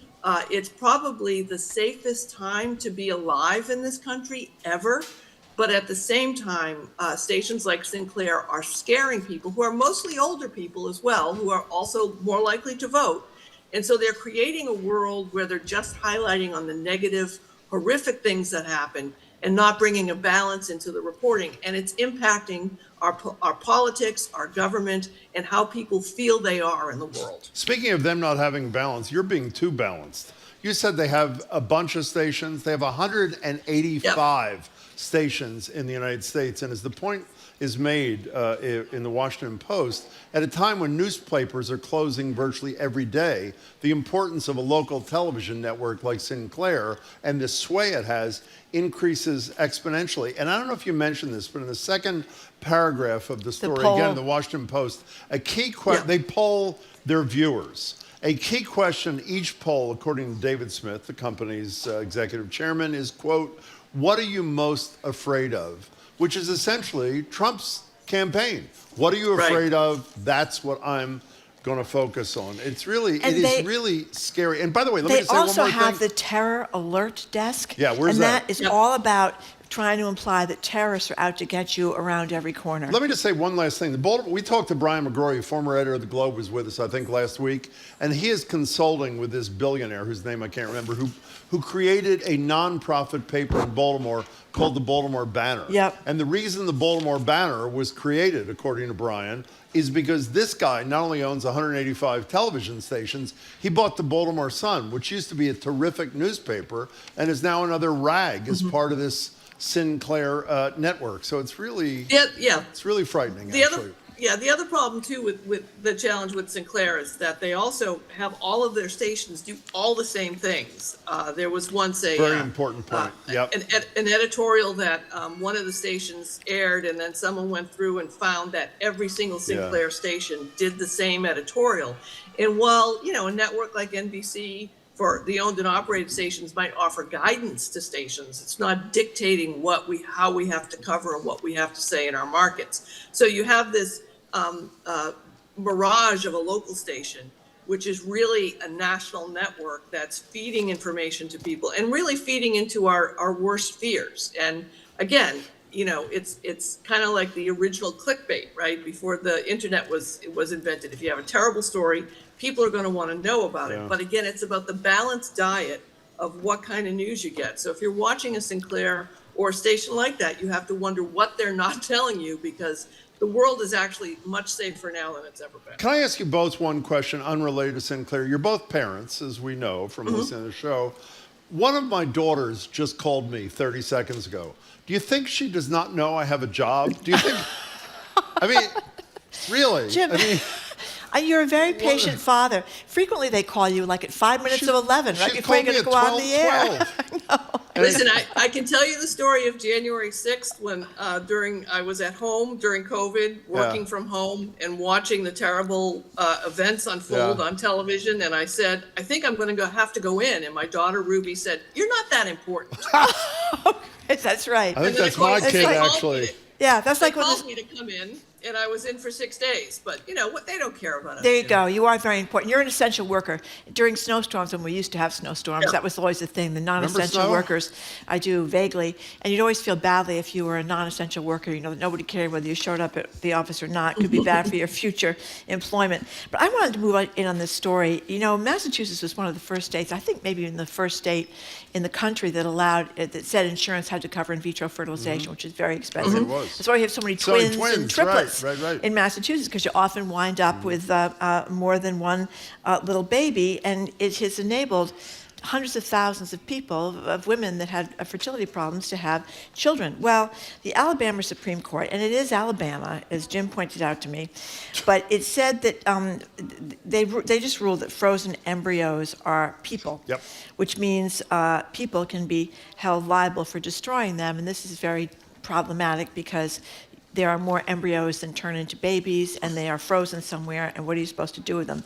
But what really bothered me about this decision was the quote from the Chief Justice of the Alabama Supreme Court, who said, Human life cannot be wrongfully destroyed without incurring the wrath of a holy God who views the destruction of his, capital H, his image as an affront to himself, capital H. Even before birth, all human beings bear the image of God, and their lives cannot be destroyed without effacing his glory. I almost fell off the chair. It is Alabama, but this is the Chief Justice of the Supreme Court down there talking about God over and over and over again in a decision in a country where some people believe in a God and some people do not believe in a God. And what has God got to do with the embryos frozen for future pregnancies? What'd you make of this? Yeah, I mean, it's horrifying. And it's also some people have a religion that doesn't have any issue with abortion or with embryos or with any of that. So you can be well within aligned with your own personal religion. And, you know, Marjorie, this is the ongoing thing that we're seeing happen in mostly, obviously, the Republican Party. We have a Speaker of the House who is invoking God on a regular basis and talking about God's will. And there are a number of lawmakers, and these, I don't know particularly about this judge, but one thing that Donald Trump was extremely successful at was getting at least 2 decades worth of judges placed on federal courts and courts all across the country, and the Federalist Society, getting these very, very religious conservative judges to be in charge of these everyday things, which are supposed to be separate, according to our Constitution, our government, from whatever the personal religion of the lawmaker or the judge or the justice system is. And this is an egregious cross over that line of separation of church and state. And, you know, on one hand, I guess I'm grateful that they're saying it explicitly and out loud. On the other hand, I think we need to pay very close attention to the religious aspect and laws that some of these so-called impartial lawmakers who are supposed to be following the Constitution are doing. I mean, we're getting dangerously close to a religious state in many places. And again, we keep saying, yeah, it's Alabama, but at the same time, you can see other states are going to follow this. Now, whether this is going to stand up to the Supreme Court, because I imagine there will be a Supreme Court challenge. Who knows? I don't know. But you've got the stem cell issue with this. I mean, this is another issue of where conservative Christians and conservatives think life begins. But yeah, I can't even wrap my brain around what this ruling, the implications. Well, two other things. And by the way, the mifepristone decision is going to come down in June from the Supreme Court, too. One last thing. You mentioned that the good part of this is they're saying it out loud. We should spend 30 seconds on a related matter where they're not saying it out loud. America's Navalny, or at least according to himself, Donald Trump, is reported to be saying in lots of Republican gatherings he's going to support, as president, a 16-week abortion ban. And by the way, did either of you read what he is purportedly saying is the rationale for him choosing 16 weeks? He likes the number. He likes even numbers, and it sounds like a good number to him. So that's, I mean, it's pretty important. I mean, you may support that if you do. Obviously, you're entitled to, but I think it's pretty important that the public knows where he is in this issue, because he's pretty effectively danced around the question. You know, we've talked about this with Nancy Gertner. I'm waiting for the law, and she's, of course, a retired federal judge, and she teaches at Harvard Law School. I'm waiting for the suit to get somewhere rising up to the Supreme Court that says you should be able to be free from somebody else's religion being shoved down your throat. I thought she told you some Jewish women in Florida had some filed Jewish a suit. women, but I don't know where it is, or I don't know what's happened to it, because it's imposing your religion on everybody else, which is one of the problems, or one of the many problems of this whole thing. And if you look at some place like France, which is sort of on the other end of the spectrum, where they have laws that you can't express your religion in public spaces like schools or government offices, because they don't want to make it seem like there's a national religion. Of course, they don't have the First Amendment like we do either, but at least they understand that there should be a separation in government offices and public offices between what we individually believe or don't believe and what the government is ruling on and doing. So I have a question for the audience again. We'll try not to ask too many questions here. How many people know who John Deaton is? Do you want to raise your hands? One gentleman walking away. He's leaving. Or he's not leaving. He's walking to the men's room or something. And a woman back there. Who is John Deaton for the rest of the masses here, Sue O'Connell? Who is this guy? John Deaton is going to be the Republican who is running against Elizabeth Warren, who is up for re-election this fall. She does not have a primary challenge. And at this point, John Deaton does not either. We had Amy Carnevale from the state Republican Party on At Issue this Sunday and spoke a little bit with her about John Deaton. And John is, I think he's an exceptionally interesting individual. He is. Certainly is. Lisa Kaczynski over at Politico actually read his book. I didn't get a chance to read his book, so I'm gonna crib from some of her notes. And this is what Amy Carnevale had told us as well. You know, he's a crypto guy, but he grew up in such grim and terrible circumstances in Detroit. He's got a book out called Food Stamp Warrior. He has been involved. He has been the victim of violence. He has been involved in violence. He's a Marine. Yep. How long has he lived here? How long has he lived in Massachusetts? I haven't heard of him. I don't know that he's finished unpacking yet, Jim. Yeah, he moved here a month ago. You know, I wasn't that interested in his candidacy until I read in Lisa's story that after his divorce, he went on a coke-filled sex bender. I mean, who can resist the candidate who admits that he went on a coke-filled sex bender? I don't know about you, Sue, but that has some appeal to me. Well, I think that we have to remember that he may have the same sort of appeal that a Scott Brown has. Not that Scott Brown has done any of those things, but presenting himself as a not regular Republican. I haven't seen a bit about his stances. His website has been crashing. I've been trying to get to his website, and every time I go there, it crashes out on me. But, we're going to learn a lot more about him. We are. The Republican Party has been in the state, before Amy Carnevale took over, has just been, speak about grim, their inability to win some seats. They're coming off a couple of small victories, even though they've never capitalized off of their very popular governor. Charlie Baker or Mitt Romney before them. So we'll see. We're going to learn a lot more about him as we get to November. But if I can, I don't really think it's fair, in all seriousness, to compare him to Senator Brown. I mean, Scott, who came up through the ranks, I don't know if he was a state rep, he was a state senator. One of the things I always admired about State Senator Scott Brown before he ran for and won, as he called it, the people's seat, not the Ted Kennedy seat, was he would come on a show no matter what the issue was, no matter what his position was, even if he thought he was going to be criticized. And more politicians should You're forgetting something. I think. Yeah. He showed up with a dozen donuts every time. He did. Every time. I forgot. That was appealing to us, very too. popular. He did. Yeah, I just mean more in his appeal, Jim. I don't mean, again, I don't know anything about his policies or anything, but he does. For a Republican candidate in Massachusetts, I think you always have to come from a different sort of mold. Oh, maybe. And Scott Brown was not like the other Republicans in the state. Well, that may be true. Neither was Charlie Baker, and neither was Mitt Romney. I mean, I think that there's a unique cachet that you have to have. How do you make a case? By the way, we're going to invite him on. How do you make a case that you move to a state a month before you decide that you're the next appropriate United States? So, I mean, the guy, I have no idea. He may have great policies. Hopefully we'll talk to him. How do you make the case for a guy who moved here a month ago to represent us in Congress? Go ahead. Hold on, let me call Hillary Clinton. Hold on one second. That's right. That's a good one. Few people have done this before, That's right? a good one. Yeah, and he wasn't far from out. He was in Barrington. He was in Rhode Island. Yeah, he wasn't far. Just a couple of miles from the state. So we're going to try to get him on the next week or two, and you can hear from him yourself. So we got two things we want to touch on real quick. Julian Assange, the WikiLeaks guy, he may be extradited soon. Sue O'Connell.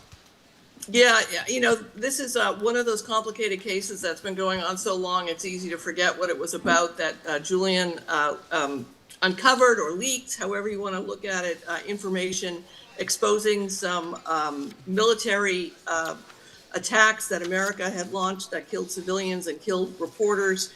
He's been in jail for 12 years. Well, he was in the Ecuadorian embassy for a bunch of years. And now he's in a jail.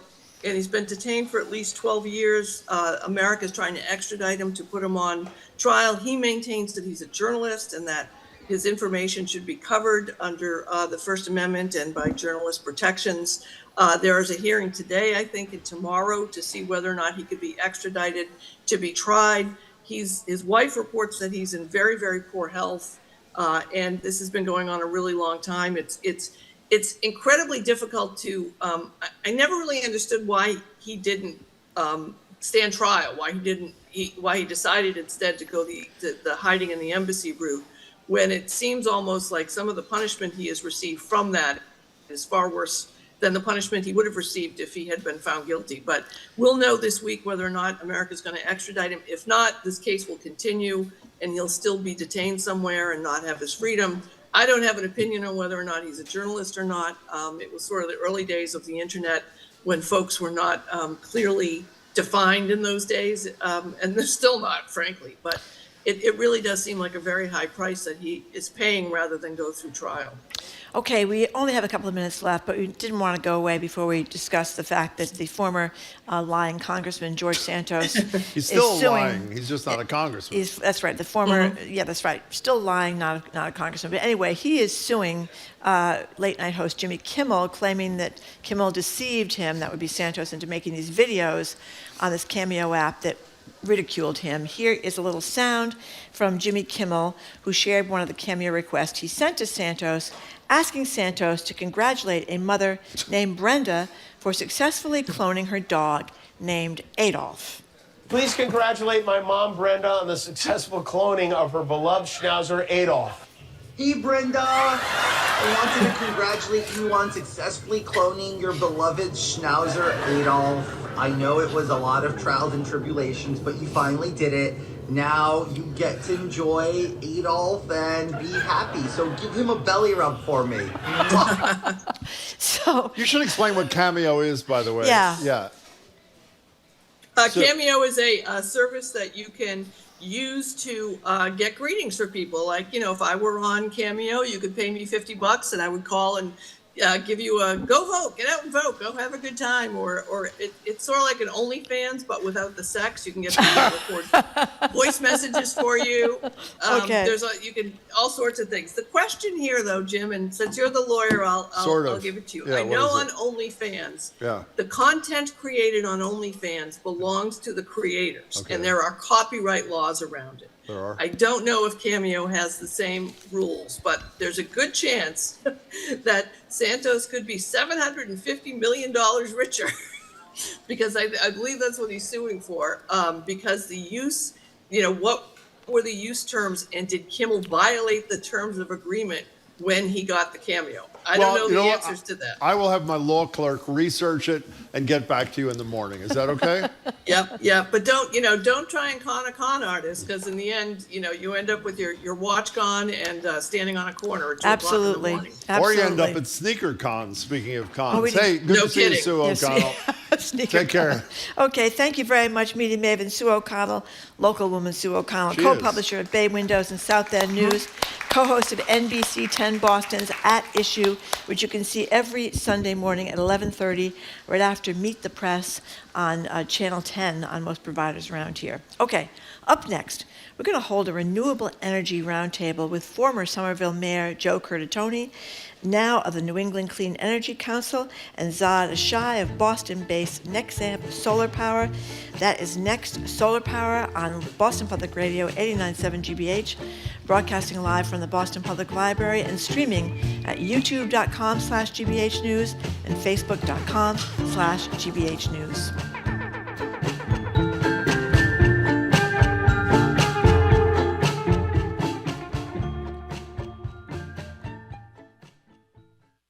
GBH News celebrates Black History Month. During the transatlantic slave trade, rival African societies often sold their prisoners of war to Europeans. While this is a fact, it's also true that these Africans had little idea of what they were sending their rivals into. Unlike America's chattel slavery, a so-called slave in an African society had rights within the community that recognized their humanity, and any abuser of those rights was held to account. Our programs are made possible thanks to you. And Phinn Partners, a marketing and communications agency dedicated to creating deeper relationships between brands and people in Boston and 34 other locations worldwide. More information at phinnpartners.com. And Eversource, committed to helping Boston communities meet clean energy and electrification goals with enhancements to power grids. More information, including virtual information session dates, available at eversource.com/yourvoice.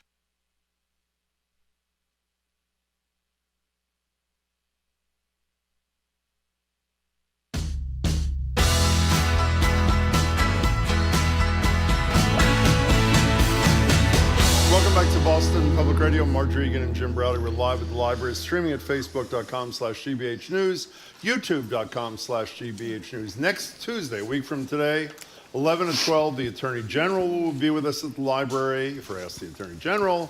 12 to 1, immediately following, Maura Healey, the governor, will be with us for Ask the Governor. And starting March 6th, which is a Wednesday, a couple of weeks from now, we will be here at the library, not 2 days a week, but 3 days a week, Tuesday, Wednesday, and Friday. We're joined by former Somerville Mayor Joe Curtatone. Joe is now the president of the Northeast Clean Energy Council. We're continuing our discussion with him about businesses leading the clean energy transition here in New England. Last time we talked with him and the head of Vineyard Wind. Today we're talking about solar and some related things. Also joining us is Zaid Ashai. He's CEO of the clean energy company Nexamp, which leads solar and renewable energy projects here in Massachusetts and nationally. Zaid, it's great to meet you, and Joe, good to see you. Great to be here, Jim. Thank you both very much for coming in. So tell people, Zaid, what's your company all about? Sure. Our company started 15 years ago here in North Andover. Was started by two veterans that had finished their tours in Iraq and Afghanistan. They were looking at how could they sort of catalyze a clean energy revolution, because they had seen through their tours what the cost of fossil fuels was. And 15 years later, we're the largest community solar and distribution generation company in the country. We have projects all the way out west in Hawaii, all the way east at Maine, really focused on building sort of medium-sized projects and then making sure that households and corporates can really enjoy the savings from those projects. You know, let's focus on Massachusetts for a minute, and then we can talk more about your national work. One of the things I like about you, and I don't even know you except for 5 minutes ago, is we have many guests on the show who are CEOs who speak glowingly about all the leaders in the state on the air, and as soon as they're off the air, they say, what an a-hole. In any case, you say it publicly. Here's your quote. You were a little upset with Governor Baker, who is no longer the governor. He's now head of the NCAA. Massachusetts is no longer, unfortunately, a really active solar market. That's from an article in which you were saying that you didn't think Baker was doing enough. We'll talk about Governor Healey in a minute. Why'd you say that, Zaid? Yeah, no, absolutely. So, look, I'm a father of 3 kids. All these policy issues are important to all of us and the audience and all the members of the Commonwealth.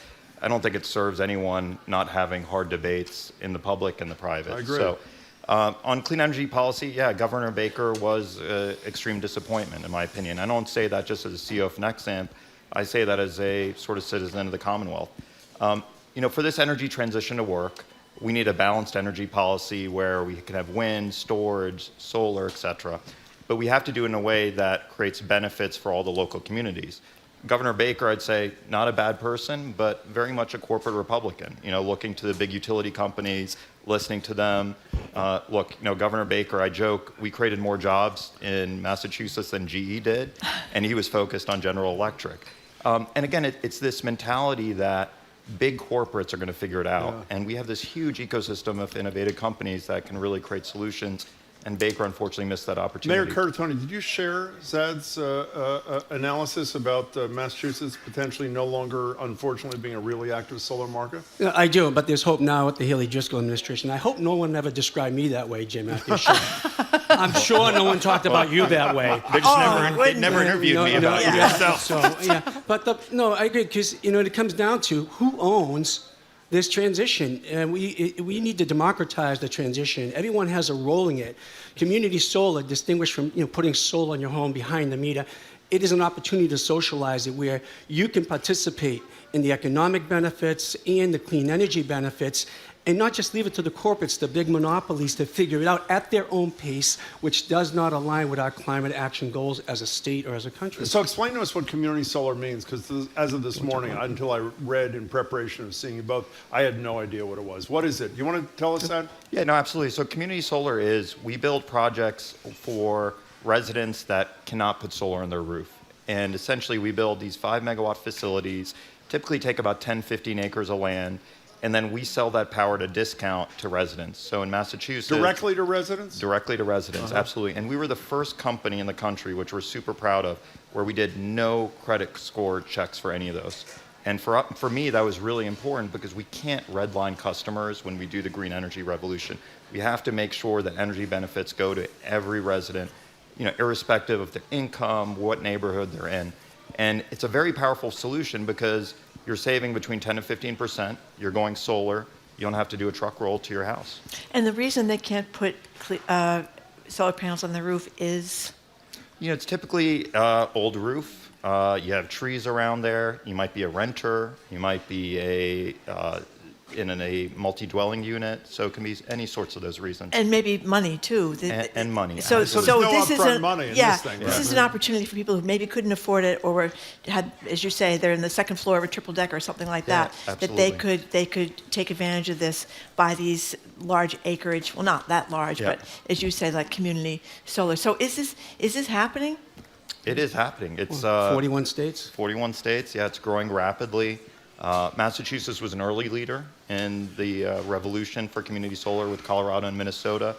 Unfortunately, as I've commented in other publications, we've fallen behind to states like New York and Illinois right now. That's the voice of Zaid Ashai from Nexamp. He's the CEO, and Joe Curtatone, former mayor of Somerville, who is now the president of the Northeast Clean Energy Council. Mayor Curtatone, can you finish your thought about the difference between, at least in your estimation, between Governor Healy and Governor Baker on the issues you care about? Yeah, I'm very optimistic because the Healy-Driscoll administration is really, I think, put a stake in the ground not to choose winners and losers. We're not going to just be wind or solar because, as we mentioned in the previous show with the Vineyard Wind representatives, we need that whole spectrum of solutions. Massachusetts should be a clean energy leader, wind, solar, hydro, and the next great thing that comes to line, and we need all those things to come into play, and you're seeing the difference in this administration, that solar, and then we have some challenges ahead, but solar is an important component and solution if we're going to meet our climate action goals. Do you agree with that, Zaid? I do. I think there's still some work to do. I think Governor Healy is, she's a great governor on many levels. The discussions I've had with Secretary Tepper and the governor is aim higher. Massachusetts should not be number 7, number 8 in solar. I think the challenge is not just at the governor's office, but the House and Senate. The state has put all our eggs in the basket of wind, and offshore wind is going to be an important part of our energy future, but it's not the complete picture. And I think the reason is it comes down to politics of energy. As you can imagine, utility companies have a lot of lobbying power compared to smaller solar companies. They have really positioned wind strongly, which is great for the state. But what I've really pushed this administration is show balance, because the technology in solar is improving, the technology in storage is improving, and I think we still have a lot of work to do. Can we talk about storage for a second, Mayor Curtatone? We discussed this, I think, when you're here with the head of Vineyard Wind. This is not exactly my area of expertise, so if I embarrass myself, don't extend it. Just correct me politely. Storage is a big issue. The wind's not always blowing. The sun is not always shining. How are we doing in Massachusetts on storage capacity? It's growing, and the need and the opportunity and the need is certainly there because the grid, the grid of the future is no longer going to be our grandfather's grid. Explain what the grid is. The grid, this system that manages and disseminates the energy to all of our homes and end users is something we became dependent upon. It took us 100 years, and we're trying to transform it in 15, basically. It doesn't have the capacity to bring all the energy sources to meet all our needs on board. It's a bit of it is a relic which is impeding our ability to interconnect new clean energy resources. So we need to not only build capacity, transform the grid, manage it better. There's necessary storage plays an important role because as we bring that clean energy either from solar or hydro or wind onshore, we can store it and balance our peak demand, and we can site and we can even source and service sites specifically with that storage. Yeah, see, because I don't understand grids either. When I read all these stories about the antiquated grid, I think about the MBTA. That it's that's another antiquated problem. Yeah, so how do you transform the grid? Is it going to be billions of dollars, and who's going to pay, and how does it all work? Well, who's going to pay is a question we should always ask. It should not be put on the backs of ratepayers solely. We need to think about these investments as infrastructure. No different than a major development project in Somerville, Boston. We spend tax or incremental finance and other government subsidies to build the curb cuts and the utilities. We need to think about, and the Healy administration has put an eye on this, which I appreciate, in other states, on building that capacity for the clean energy infrastructure. So, there are siting boards working with DPU here in the Commonwealth, and collectively all stakeholders from development developers and utilities and advocacy groups understanding how do we cite the necessary infrastructure, how do we invest in it. But to solely put it, if we're going to monopolize it to the corporates and then put it on the backs of ratepayers, we will fail. So one, we all have a hand on this. We need to make a collective investment where that we're investing in the infrastructure for the benefit of people, place, and planet. The grid, we say we have to transform it. We have to fix the grid. We actually have to turn it upside down. What that grid's going to look like is going to continue to change, as Ed has mentioned. Technology and innovation, not just on solar or at other clean energy innovation, but infrastructure and how we manage that infrastructure is changing rapidly. Zach, can we get back to the grassroots level for a second? Sure. I love when you said the anti-redlining thing before, and you and your company are to be commended. Somebody's listening or somebody's sitting in the audience. I open almost every day another envelope with another alleged clean energy opportunity. You have no idea if it's BS. You have no idea if you're going to end up paying more money. Give a little tutorial to the average energy user at home who does want to use clean energy, maybe solar is their choice. What do they do at 2 o'clock today to get from here to there? Yeah, so a few things of how we designed our product, and then I can comment on what else is out there. When we designed our product, we made sure it's a guaranteed savings product because there are a lot of other products that do this thing called a teaser rate, where they say, Jim, you can go green. For 6 months, you're like, sweet, I'm saving money. And then they assume you're not going to pay attention in month 7. I see some nods in the audience that they've probably been victims to that. So one is avoid really retail energy plans. I think they, for most part, are not good for consumers because what they do is they assume you're not going to check your utility bill. For us, what we try to design our product is we want you to have a guaranteed energy savings, and then we want to help you find out, outside of community solar, how can you electrify your transportation? How can you electrify your heat? And that for us is really what we're trying to do. Unfortunately, retail plans mostly just don't add value, and I know the Attorney General, the current one, is looking at it. Attorney General Maura Healey, when she was Attorney General, was also looking at it because there's a lot of unfortunate just bad practices in the industry and the retail side. What does it mean that you guarantee a saving? What does that mean in concrete terms? So, you would go to our website, you give us your bill. What is the website? Nexamp.com. That's so very easiest. Nexamp. Thank you very much, Mayor. Not Nexamp. And go to the website, you end up uploading your utility bill. And we look at your usage for about a year or 2 years. And then we sculpt the credits off our facility. So it basically, when you originally get a bill, your bill is going to be close to zero from your utility bill, and then it's going to be 15% off what you typically would have paid. So if you had a $100 utility bill, you're going to get an $85 bill from Nexamp. So it's not abstract. Your bill will come up, and then you do a comparison. Yeah. That's pretty amazing. Joe Curtatone, you were a politician for many years. There's been so much written, about the election and former President Trump's a climate change denier. A lot of Republicans in Congress are climate change deniers, or at least claim they are. So, and there's fears about, the infrastructure. The Inflation Reduction Act has done a lot of good for energy and climate, but what happens if Trump wins? You should be concerned.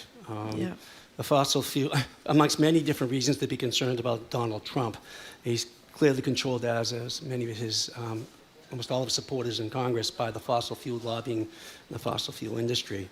I think Senator Markey really clearly laid it out at the Green Future Gala, which you were at, Jim, said if to make the I wasn't at. I conducted that discussion. Thank you. Oh, he conducted the discussion. Yeah, he actually he wasn't just in the audience. He was on the stage. And they all described him positively after the event. Oh, I can that's attest to that. okay. But the point is, the IRA has paid off big time for the United States. It has unlocked investment in states that haven't seen investments, created jobs. By the way, Nexamp is one of Boston's largest employers. It's not just bringing clean energy solutions, it's having an economic impact on where they're located. So in order to make sure the IRA is vested for the long term and perpetuity, we need elect Joe Biden. Elections matter. Voting counts, and make sure we hold on to Congress in some capacity, or else, make no mistake, Donald Trump is not a lucid threat. He was a direct affront to the clean energy transition and will be, he's made it clear. But I'm sorry. I was just going to say, sometimes I wonder, and maybe I'm wrong, that because things have begun, that people have started like electrifying their infrastructure, and they started building the chargers for the How about the cars and all child that kind of tax stuff. credit? Well, yeah, I know that went by the boards, and nobody really said After much about it. reducing the poverty But rate for kids by 50% in a what, year. what I'm trying to say very inarticulately is, if there are things in place now that will be hard to take away if he wins. I'm not a politician like Joe, so I'm going to try to jump in here. I think you are, actually, but go ahead. And Joe's still a politician, I joke with. But in all seriousness, I think the brilliance of this administration on the IRA implementation is they've made sure that manufacturing is a centerpiece of this. Yeah. And this has gone to red states. Okay. I am optimistic it's going to be very hard to unravel. Right. And on the domestic portion, the portion that's going to be, I think, on the crosshairs of the Trump administration, I've been spending time in D.C., is this is the first time we have economic adders for LMI communities and energy justice communities and Native American communities. That's my biggest worry, is those projects are going to get hit. So for example, when we do a project in a Native nation, in an energy justice community that had mineral rights and was destroyed by mining, there's certain incentives to make sure that we can remediate those sites. I think that's what I really worry about. Yeah. The domestic manufacturing, the largest new solar power plant is in Marjorie Taylor Greene's district, which is crazy. I didn't know that. Which is funny, and you're getting letters to workers like, we're so happy to see you. So Senator Cruz is writing a letter about the solar manufacturing in Texas. So for me on the climate side, we have to broaden the tent. We have to have Republicans cheering this on and Democrats. And I do think the Biden administration has done a good job of sort of planting those seeds to make sure that this stays. Texas is a big wind farm state, isn't it? Texas solar as well. Yeah. Solar as well. They have a great policy regime. It's Texas. Anything can compete, and solar and wind compete well. Huge with win. guys. The biggest blowhard is Abbott. I mean, very good. Zaid, can we get back to you for a minute? I didn't know you're one of the biggest employers in town. Yeah. According to Joe. Well, he has a staff. 200 employees, yeah. Is there a risk that you would? I know you opened a second headquarters in Chicago. We read about that. Is there any risk you'd leave Massachusetts? No. Look, I'll say what I publicly or privately said to the governor's team. We're still committed to Massachusetts. The areas that Massachusetts absolutely needs to address for our team base, our young team base, complains about transportation and high living costs. Yeah. An apartment in Chicago, in the Loop, is about 60% cheaper than Boston, which was mind-blowing to me. So I think the cost of living is really hurting our team members. And the transportation, as you know, my son takes MBTA. It's always like a new adventure. It's Choose Your Adventure, which is on the Green Line. And so I think there's those two issues. But on the deployment side, I would love Governor Healy to set a goal. This was something my old mentor, Governor Raimondo, who's now Secretary of Commerce. Love her. Many times. And I think she should run for president one day. She should run for president. I'm a big fan. But she had always told me, set a moonshot goal as a governor and then start getting all the stakeholders around. So what I would suggest to Governor Healy, and she has many capable advisors, set a 15 gigawatt solar goal. Right now we're like at 3 to 4 gigawatts, I believe, Joe. Can you tell people what a gigawatt means in terms of power? Yes. How many houses would that be? Oh my God, it's roughly 100,000. Yeah, so that'd be 1.5 million people. Could be on solar. And we have the room. We have the room in Massachusetts. They've done this study. But again, it all comes down to politics of energy. It doesn't matter if you're a Democrat or Republican on this grid issue. It's what is the grid going to look like? Is the grid going to be smart, distributed, where everyone can be a power plant, or are we going to give sort of this out to the big utility So companies? let's stay on Healy for 1 second. She's going to be standing exactly where you are a week from today. Yep. What's the single most important concrete move she should make now to get Massachusetts where you think we have to be? I think one, talk about the importance of solar to the Commonwealth's future. Put a stake in the ground that solar is not only about climate tech, which you'll hear the governor talk about, which I applaud, but it's also about adding jobs for electricians, civil workers. It's the whole value chain. And I think sometimes, and again, I'm not from Massachusetts originally, sometimes we have this snobbery that everything needs to look like biotech, everything has to be PhDs, lawyers. But the amazing thing about solar, and wind as well, is it's the whole value chain. It's things doing with your hands and that. So for me, it's setting a goal, talking about the importance of solar, and then actually working with stakeholders, not just the utility companies, because here in Massachusetts, we have a bad habit when we think of energy policy, called the CEO of Eversource and National Grid. Yeah. Do you think that's going to get us the right answer? Absolutely not. Who do you badmouth in private? Come on, I really. It's everyone. So we joke. I'm from Kashmir. Between India and Pakistan, and again, we're this conflicted territory where 3 countries try to contest us. And my wife, who's somewhere in the audience, has joked that we eat our young. She's waving there. So our kids have it tough, but for me, you got to have these hard debates, and I think too often we don't have these hard debates, and we end up kicking the can down the road. And the way I think about clean energy is we don't have time. Like we're at a point where the window is passed, and everyone's saying we have time, we have time. We're past it. It's really deployment time at this point. Let me just say, to harken back to what I said to you a minute ago, we only have a minute left. As a consumer who wants to do the right thing and would like to save money, I think the single most important, not on the level, the infrastructure level, but on the consumer level, people just have to understand better. There's got to be a better public education, which you could be doing, by the way, just occurred to me. Which we are seeking to do. And you doing, are? Yeah, what are you doing? Because we want to, we have to, first of all, we're helping connecting policy decisions and leaders, say in Massachusetts, to lay out the case and how you make the clean energy choice the easy choice for the end user, exactly for the renter. Right. And you don't need a consultant. If you're working, you're a working class family, you have to hire a consultant to figure out how you have to put solar or heat pumps in your home. First of all, folks, this is easy, and there's nothing covering this up in a very transparent way to participate in the clean energy transition and the economic benefits. So we need to make the clean energy choice the easy choice. That's our role at NECEC, connecting innovation, investment to policy, deployment of technology and projects. And I want to say this thing we talked about before with Vineyard Wind. The Massachusetts coast and along the Northeast, I would often repeatedly say that it's like Texas before the oil boom. Solar is at the same level. It is a tremendous opportunity. What's your website for your organization, Joe Curtatone? www.necec.org. And nexamp.com. Yeah. Sad, it's great. You want to say something? Yeah, no, I think, I agree with everything that Joe said. I think it's on the industry to make sure it's the easy choice, but the affordable choice. I agree. And I think that's the challenge, and that's the challenge we're seeing with electric vehicles, solar, and this.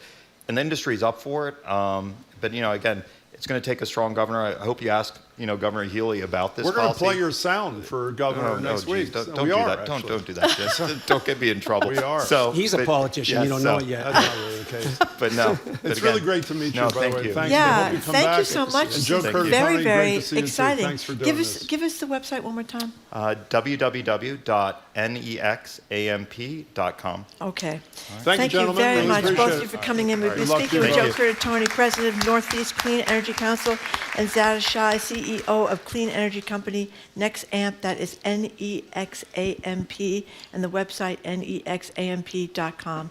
Thank you very much for coming in.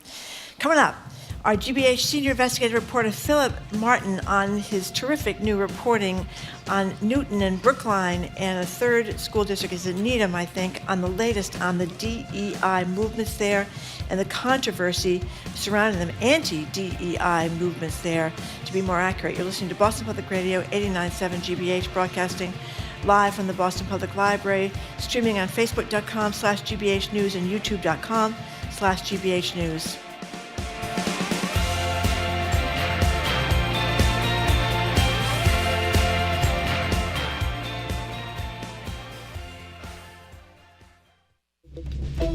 I'm Arun Roth. Coming up on GBH's All Things Considered, a Republican is entering the race against Senator Elizabeth Warren. Migrants sleeping at a former courthouse in Cambridge will now have a place to go during the day with a new center opening in Chelsea.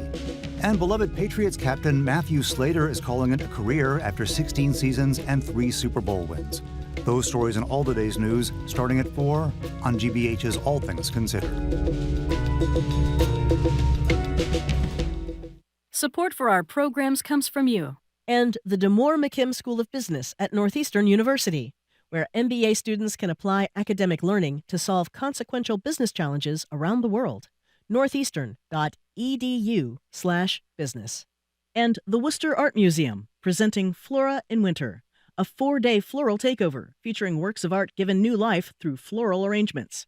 February 29th through March 3rd. worcesterart.org. Trusted. Local. News. You're listening to 89.7 WGBH, HD1 Boston, online at gbhnews.org. GBH News with NPR. What matters to you.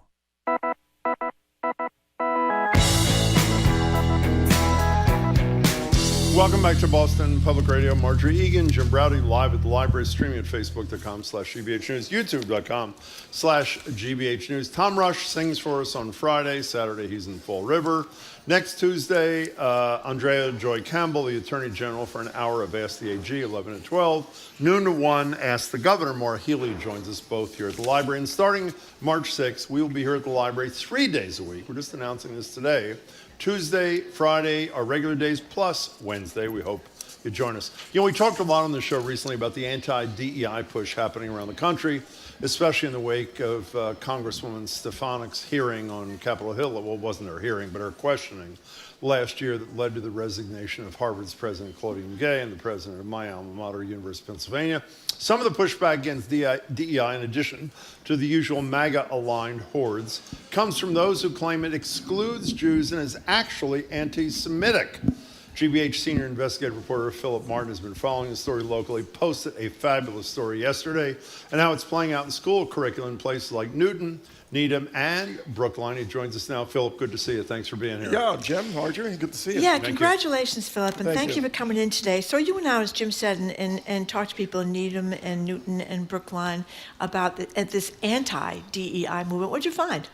Well, first of all, I should say that this anti-DEI movement, though it attaches itself to seeing DEI as anti-Semitic, it's actually part of the national trend. Jim mentioned MAGA movement. This is not a MAGA movement, but some of those who are proponents, those who militate against DEI in traditionally liberal suburbs, they have found themselves in strange bedfellows.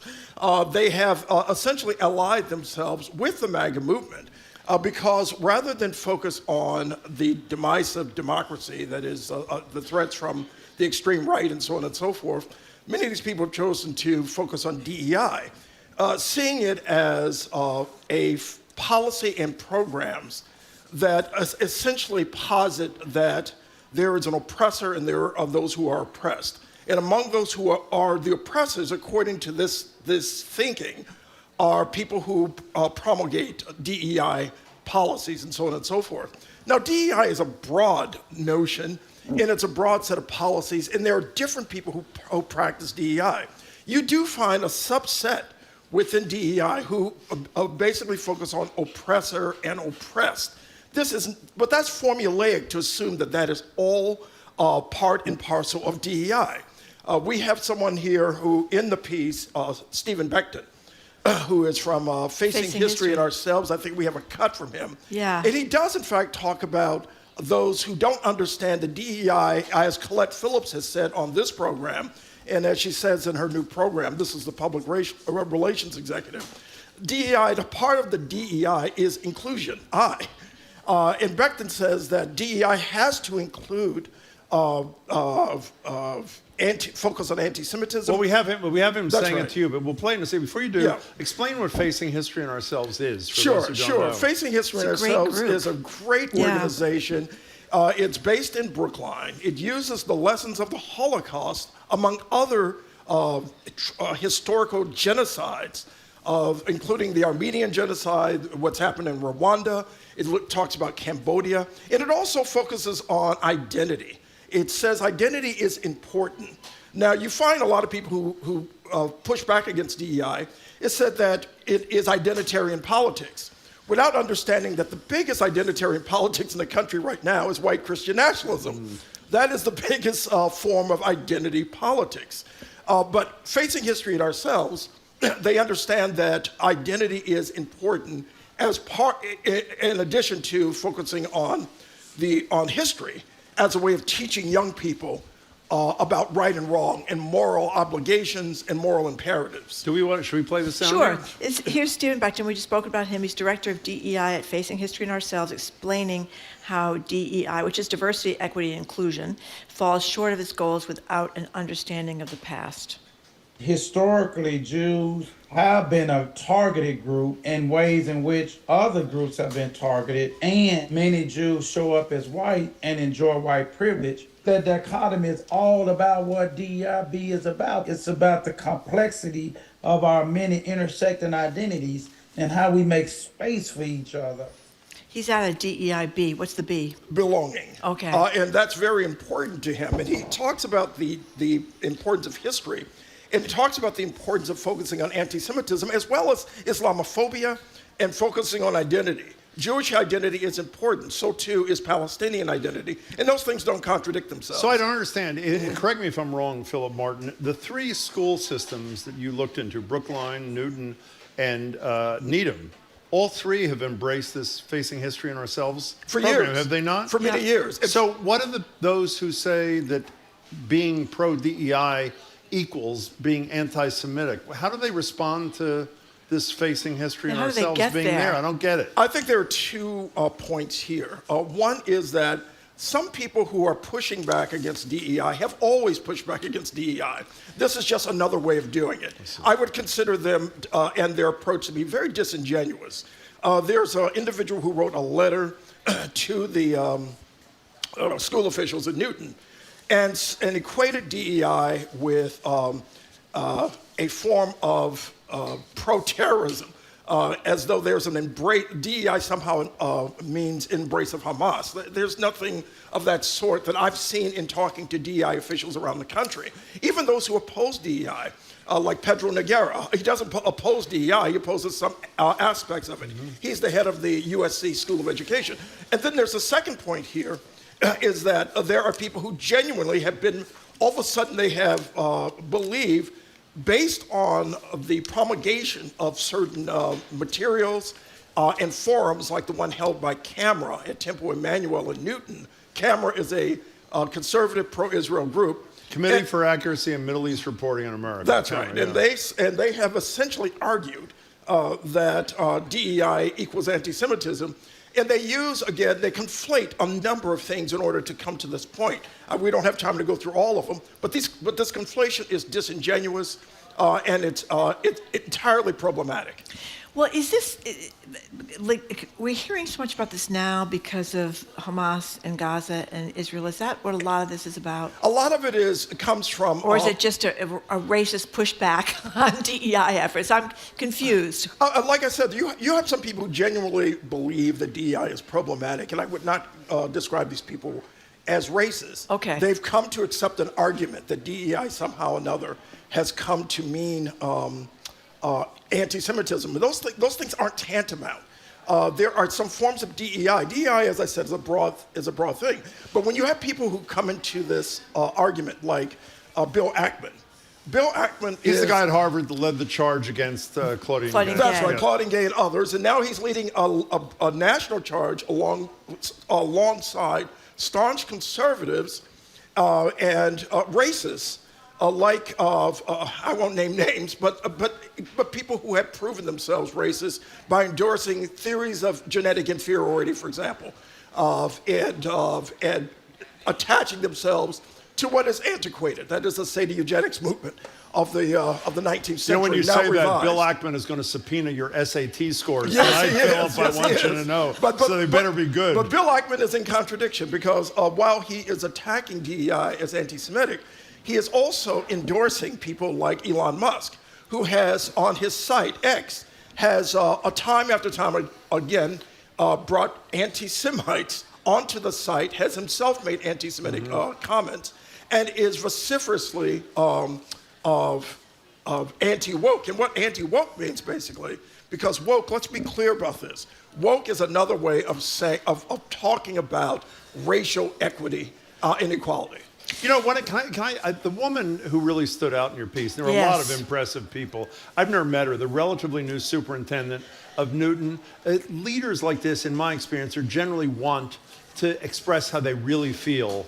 It sounded to me like she expressed exactly how she felt. Let's play a little sound from her, and then you can flesh it out a little bit. This is Anna Nolan, who is, as I said, the relatively new superintendent in the Newton Public Schools.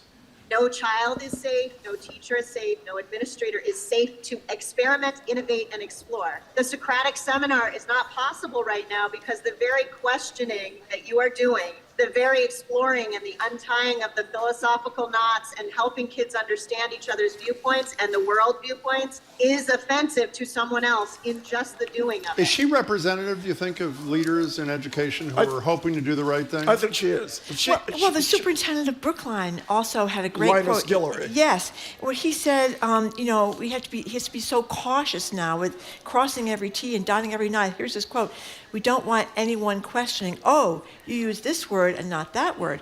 Oh, you said this and not that. You acknowledge this group, but you didn't acknowledge this other group. All those things that add to mistrust." And it was somebody, I think it was the guy from Facing History, talked about kind of an oppression competition here.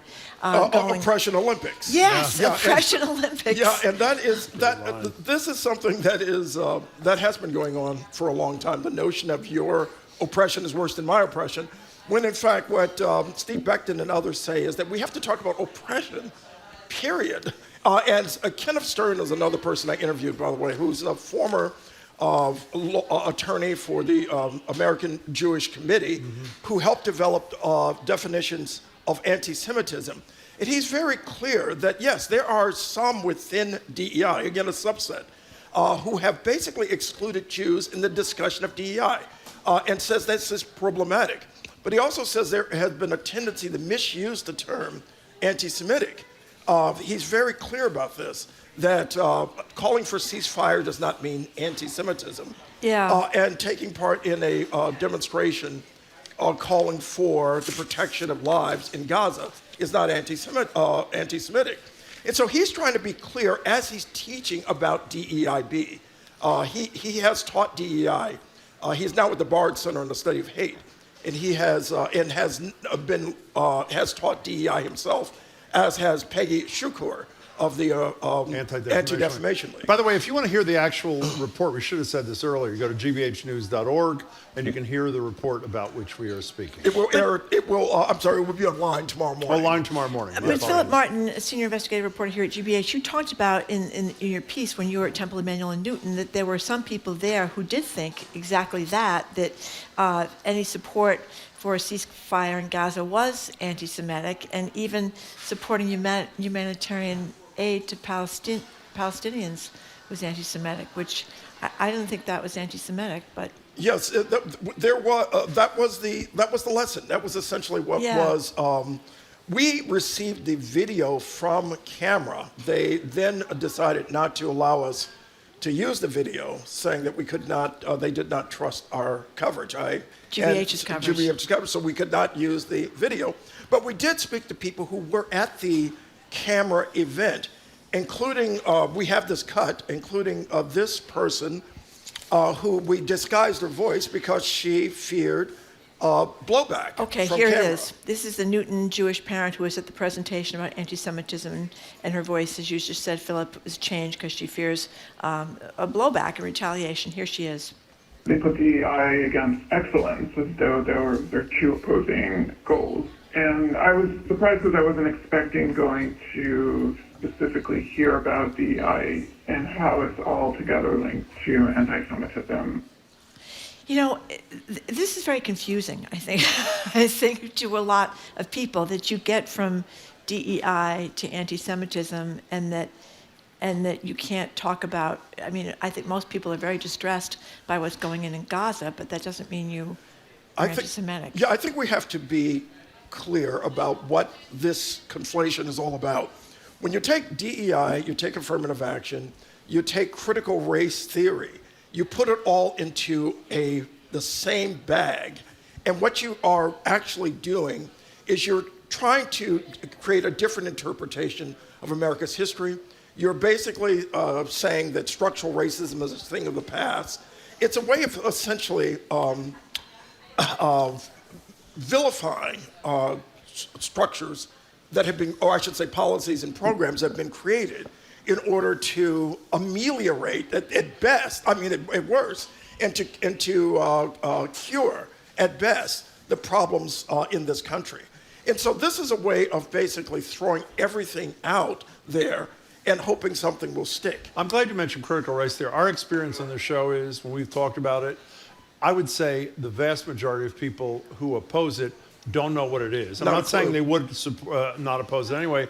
And the vast majority of governors who have banned it are in states that aren't even teaching it because it's red meat for people before. But one thing I want to mention before you go, the one thing I'm hoping all sides can agree upon is we need better education about all this stuff. Oh, you that cite poll. this. Let me read this from your story, Philip, I that I had to fell read off the twice. chair. A 2020 survey, this is in Philip Martin's story, that'll be online tomorrow morning at gbhnews.org. A 2020 survey commissioned by the Conference on Jewish Material Claims Against Germany found that 63% of young people did not know that 6 million Jews were killed during the Holocaust. Shockingly, 11% of U.S. millennial and Gen Z respondents mistakenly believed Jews caused the Holocaust. What was your reaction when you uncovered that? I'm like you. I threw the word shockingly in there on purpose because a lot of people are absolutely correct. The teaching of the Holocaust, the teaching of genocides around the world, history, but Jewish history in particular, has been incredibly wiped from our slates. This is true, obviously, of Black history as well. But to see something like over 60% of students did not know that Jews died in the Holocaust, 6 million, is extraordinary. And to think that 11% think that Jews caused the Holocaust is extraordinary. So it means basically that many people who say that you have to have greater pedagogy around what is happening historically, they're absolutely correct. They're absolutely correct. You have to basically increase our teaching on things like Jewish history. And why is that important? Because we're at a period, obviously, where people are walking streets with tiki torches saying Jews will not replace us on places like in Charlottesville, where you have, in fact, incidents of anti-Semitism that are occurring around the country. Again, it becomes necessary to define that when it happens in the context, for example, of calling for a ceasefire in Gaza. But you do have a situation where it's needed now more than ever. Well, you know, I make a joke. You go to, I went to, this is a long time ago, I'm not much of a traveler, but I did go to Ireland about 5 years ago, and I'm in a taxi cab with this cab driver in Ireland who's talking about American history that I practically majored in college, telling me more about my own country than I knew. And how many times have we had Michael Curry just the other day talking about reparations, coming on and talking about atrocities that I had no idea existed. We talked about the Springfield riots. The Springfield riots. To the founding of the 2 years NAACP. ago, when we were talking about Tulsa, Oklahoma, I didn't know that happened. Why didn't I know about this? Why didn't I did not know the GI Bill? Oh yeah, it was supposed to be for everybody, but really if you were black, you weren't going to be able to get any benefits from the GI Bill. Why don't we know these things? Or why don't we know about Jews and the Holocaust? Something is going very wrong somewhere. I call it purposeful obfuscation. Yeah. And it's where you have Timothy Snyder's book. Timothy Snyder wrote a book on understanding fascism, and he's a professor at Yale. You probably know this book. And among the steps that he says that you need in order to condition a country to accept passively what would be considered fascist policies is the obfuscation of history, the retelling of history, or the complete, obscuration of history. You have to do those things in order to condition a country and its people to accept some of those things that Donald Trump, for example, is advocating. Philip, you did a fabulous piece. It's a great really report, and it was a very important. upsetting report, but I'm certainly glad you did it, Philip. Thank you very much. Thank you very much. And thank you for coming in. It's going to be Much online appreciated. tomorrow at GBH News, That's right, tomorrow morning. Yes. Great. Thank you. You've been speaking with GBH News Senior Investigative Reporter Phillip Martin. You can find the report on this at gbhnews.org tomorrow, as Philip just said. Thanks again for coming in, Be Philip. well, Philip. After a short break, we're going to talk to CNN's John King. We're broadcasting live from the Boston Public Library and streaming at youtube.com/GBH News and facebook.com/GBH News.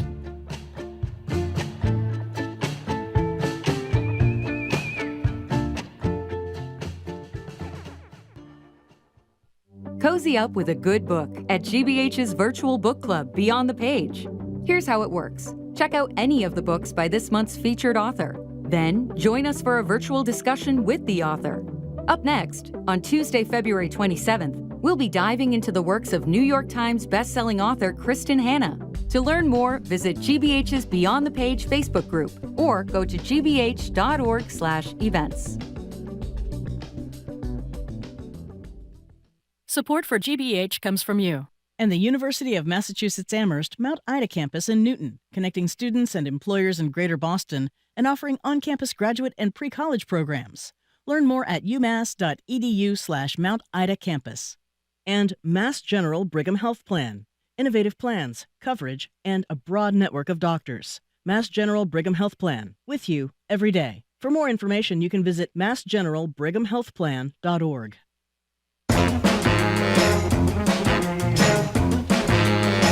Welcome back to Boston Public Radio. Mark Regan and Jim Bradley. We're live at the library, streaming at facebook.com/GBH News, youtube.com/GBH News. A week from today, an hour of the Attorney General, 11 to 12, live at the library, followed immediately by an hour of the Governor, Maura Healey, from 12 to 1. And starting March 6th, which is Wednesday, we're going to be at the library not 2 days a week, but 3, Tuesday, Wednesdays, and Fridays. Joined now on Zoom by the Pride of Dorchester. That'd be John King. John is CNN's chief national correspondent, involved with 2 fabulous reporting projects this election cycle, all over the map and the battleground. Hello, John King. Not the governor nor the attorney general, just the guy from Dorchester. Guy from Dorchester, that's right. So, John King, we have been talking a lot, obviously, in these last few days about Alexei Navalny, who is dead, perhaps murdered in a prison camp in Russia up by the Arctic Circle. What do you make of President Trump's response to this death? I think it's actually quite revealing. Probably not surprising if you've followed all along here that Donald Trump somehow can't say a bad thing about Vladimir Putin. He just is incapable of saying a bad thing about Vladimir Putin. And in his statement where he somehow says Navalny's death is proof that America is weak, I'm having a hard time with that one. But, sometimes Donald Trump's logic, I'm using air quotes for those of you watching on Zoom or YouTube or wherever we are, it's just hard to follow. Today, you're going to have the current president, the incumbent president administration announce some new sanctions on Russia. A lot of people might ask, how can there be anything else to sanction Russia for? If Russia has invaded Ukraine, why haven't we already thrown everything we can at them? Fair question. But at least you see condemning the treatment of Navalny and sanctions. And I don't say that, to be pro-Joe Biden. That is what a traditional American president would do. Condemn the death, condemn the people who threw Navalny in jail for what? For being a political opponent of the current president of Russia. And again, I could get lost in this one because this is not Ronald Reagan or Barry Goldwater's Republican Party. When you hear the man who most likely will be the Republican nominee cannot say a bad word about Vladimir Putin, even when his leading political opponent dies in prison. By the way, I would argue in that statement on Truth Social, which we read to people in the 11 o'clock hour, he essentially is comparing himself to one of the bravest men on the planet, to Navalny himself. It's just, it is frightening. We've talked before, many people have, about President Trump kind of liking so-called strong men in other countries, in Turkey and Hungary, et cetera. Is that it, or is there something more with his fondness for Putin? Is there something beyond the authoritarian appeal? We went through, the Mueller investigation and the first Trump impeachment, where people were trying to connect dots, and no one was able to connect the dots, at least in any way you could prove them. So I would just leave it to, who knows, right? But there's no question, to your point, he says nice things about Kim Jong-un. He says nice things about authoritarian, anti-democratic. Is probably in the context of we're in an election year here in the United States. He routinely applauds people who throw their political opponents in jail or worse, and who do not have or have sham democracies. That is just a pattern. And if you're a Trump supporter listening, I would be happy to show me the rebuttal. Give me the rebuttal if that's not the truth. But it's just a pattern that goes back for years now of him saying very kind, positive things, calling them brilliant, calling them excellent, calling them strategic. Of people who, whether it's Xi in China or Putin in Russia or Kim Jong-un in North Korea, who punish or worse their political opponents and who do not give the rights of, say, the basic right of free speech. Speaking of political opponents, I'm assuming that if the election were today, and it's actually Saturday, I believe, in South Carolina, the primary, that Nikki Haley would get crushed in the state where she served as governor by Donald Trump. Is that so? All of the data tell us that, Jim. All the polls, including the recent one, show Donald Trump with a pretty lopsided lead there. Ambassador Haley, Governor Haley, gave a speech just last hour making clear she's not getting out and trying again to shake people, including on the themes we're talking about here, that, you know, I thought the Republican Party stood up to strongmen. I thought the Republican Party, you know, criticized Putin and Russia and people who try to steal countries in the neighborhood. It's been a failing effort so far. I mean, if you want to really capture in one place the extreme makeover of the Republican Party under Donald Trump, the fact that Nikki Haley is struggling so much in a state where she was elected governor twice tells you everything you need to know. This is his party now. You know, Marjorie and I were talking about what a lot of people are talking about in the media and not in the media, is why does she stay in after South Carolina, assuming she gets crushed in her home state? And what I hear from most people who say they understand it is, you know, assuming that there is a criminal verdict of guilty against Donald Trump by the time of the convention, maybe even a sentence, but at least a guilty finding, and that small percent of Republicans decide to leave him and he's trailing Biden, that the delegates might turn to the last woman standing. But correct me if I'm wrong, if the delegates, who virtually all will be committed to Trump, decide to abandon him, they can embrace anybody they choose, whether he or she is in the race or not. I know it's not likely to happen, but if that's right and you're nodding, why is she staying in the race after Saturday, assuming she does, John King? I think there are a number of ways to come at this, and obviously, you know, a conversation with her would be the best way. James Pedell of the Boston Globe wrote a great piece about this just yesterday or the day before, trying to explore these questions. There are a number of questions. One is the point you make that, you know, if the trap door that people have been talking about since Donald Trump came down the escalator back in 2015, if the trap door finally opens, you want to be an active candidate in the race. Okay, I'm with you, Jim, skeptical with a capital S all the way through, bold-faced and underlined, that that's going to happen. Trump does not have a ton of people working for him this time, but the dozen or so people who are working with him in the inner sanctum, they have learned from 2016. They understand these delegates are going to be Trump delegates. And so are they going to turn to, if they have to turn to anybody, again, most unlikely, are they going to turn to the person who ran against Trump the longest? That's a stretch, I think. The establishment would sure try to make that happen. But these people are anti-establishment. They are pro-Trump, or they're Trump establishment. He's the new establishment. So why? Is she trying to build organizations in all of these states thinking I'm going to run in 2028 and therefore I have a network of people who are built in? That's been done. You know, John McCain ran in 2000, then ran again, came back and done it. Other people have run more than once and come back. So there's something to that. Build a fundraising network, build gratitude among the anti-Trump donors in the party who continue to give her money even though she keeps losing, so that if you come out in 2028, I think to me that's the most likely. Trying to make yourself the leading alternative to Trump, assuming he's going to be the nominee, and if he is the nominee, then that is the debate in the Republican Party. And the question is, you know, is that a debate that if Joe Biden wins re-election starts immediately, or is it a debate Trump wins the election and you are sort of the shadow Republican Party, if you will? That to me is the most likely scenario. I know the people out there, you know, there are a lot of the Trump critics out there keep thinking, you know, she'll be there and one of the trial things will happen and voila. Just mark me down as very skeptical. So John King from CNN, a lot of talk about Tom Suozzi, I think I'm pronouncing it correctly, who just won the seat as a Democrat. He won the seat vacated by George Santos. He was the lying Republican congressman who had to resign his seat. That he won in a pretty conservative district because he was right about treating immigration as a big fat problem, being much more moderate than maybe some Congress people like Ayanna Pressley here, or some of the Congress people that are more liberal. Do you think that was true, or I don't know if I said this to you last week, But I got I was watching your station, CNN, and they interviewed some guy that was going into the polls. Oh, yeah. It was an older guy, about 80 years old. He had a hat on. He's a little guy with his little wife. And the reporter says to him, why'd you vote for Swozy? And the guy says, because he's normal. We need some normalcy in the United States of America. I thought that was, so is it because he's normal, or what's your analysis? Well, I think, number one, he's a known entity. He's the former congressman, not exactly the same district, but a very similar district. The lines have moved a little bit, and they'll move again. New York's redrawing its map because of a big controversy that goes back a few years.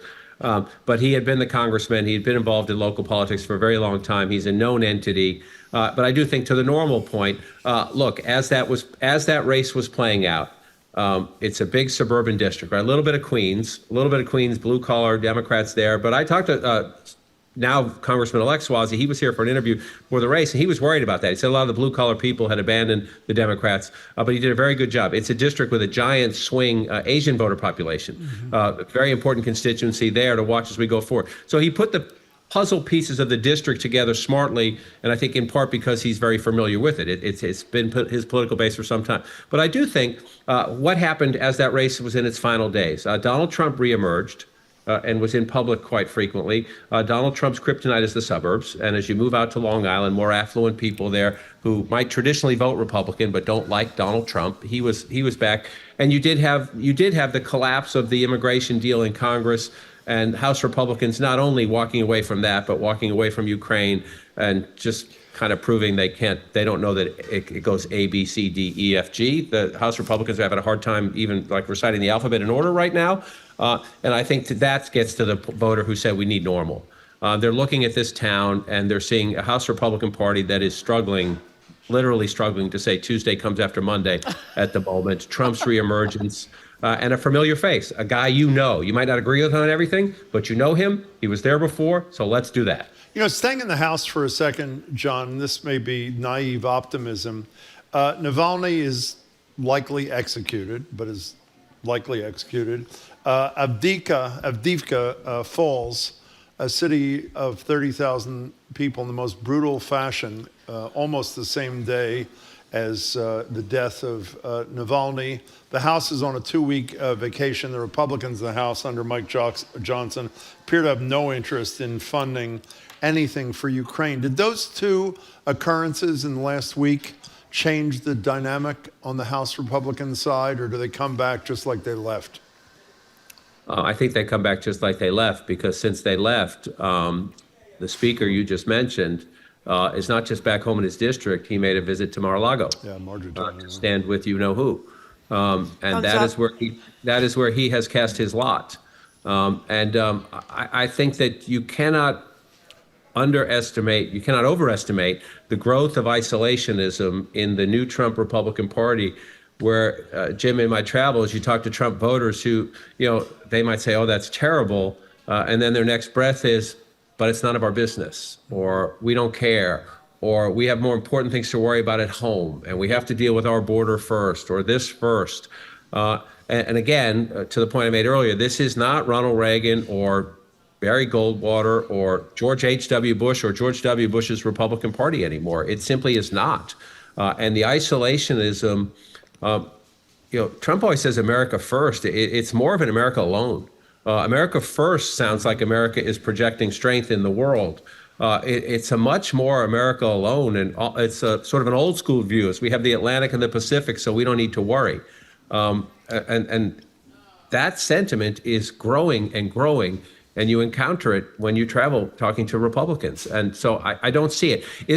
Are there enough of the old school Republicans who think it's absolutely critical we stand with Ukraine and stand against Putin? Who come back maybe with some new energy to work with Democrats to find whether it's a discharge position or to use the House rules to get it done? Possibly. Possibly those who believe fervently in this are going to try to find a creative way to pull it off.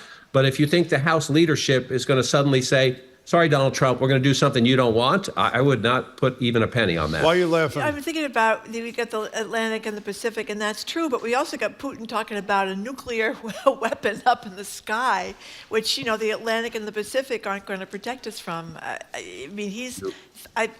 to me, he's another one who's lost his marbles. He's been in there too long. I mean, he looks so bizarre, and he's acting in a very brutal and bizarre way. I mean, who knows how far he'd go. The point you're making, and I think there are significant challenges for the incumbent president of the United States, but this is his argument.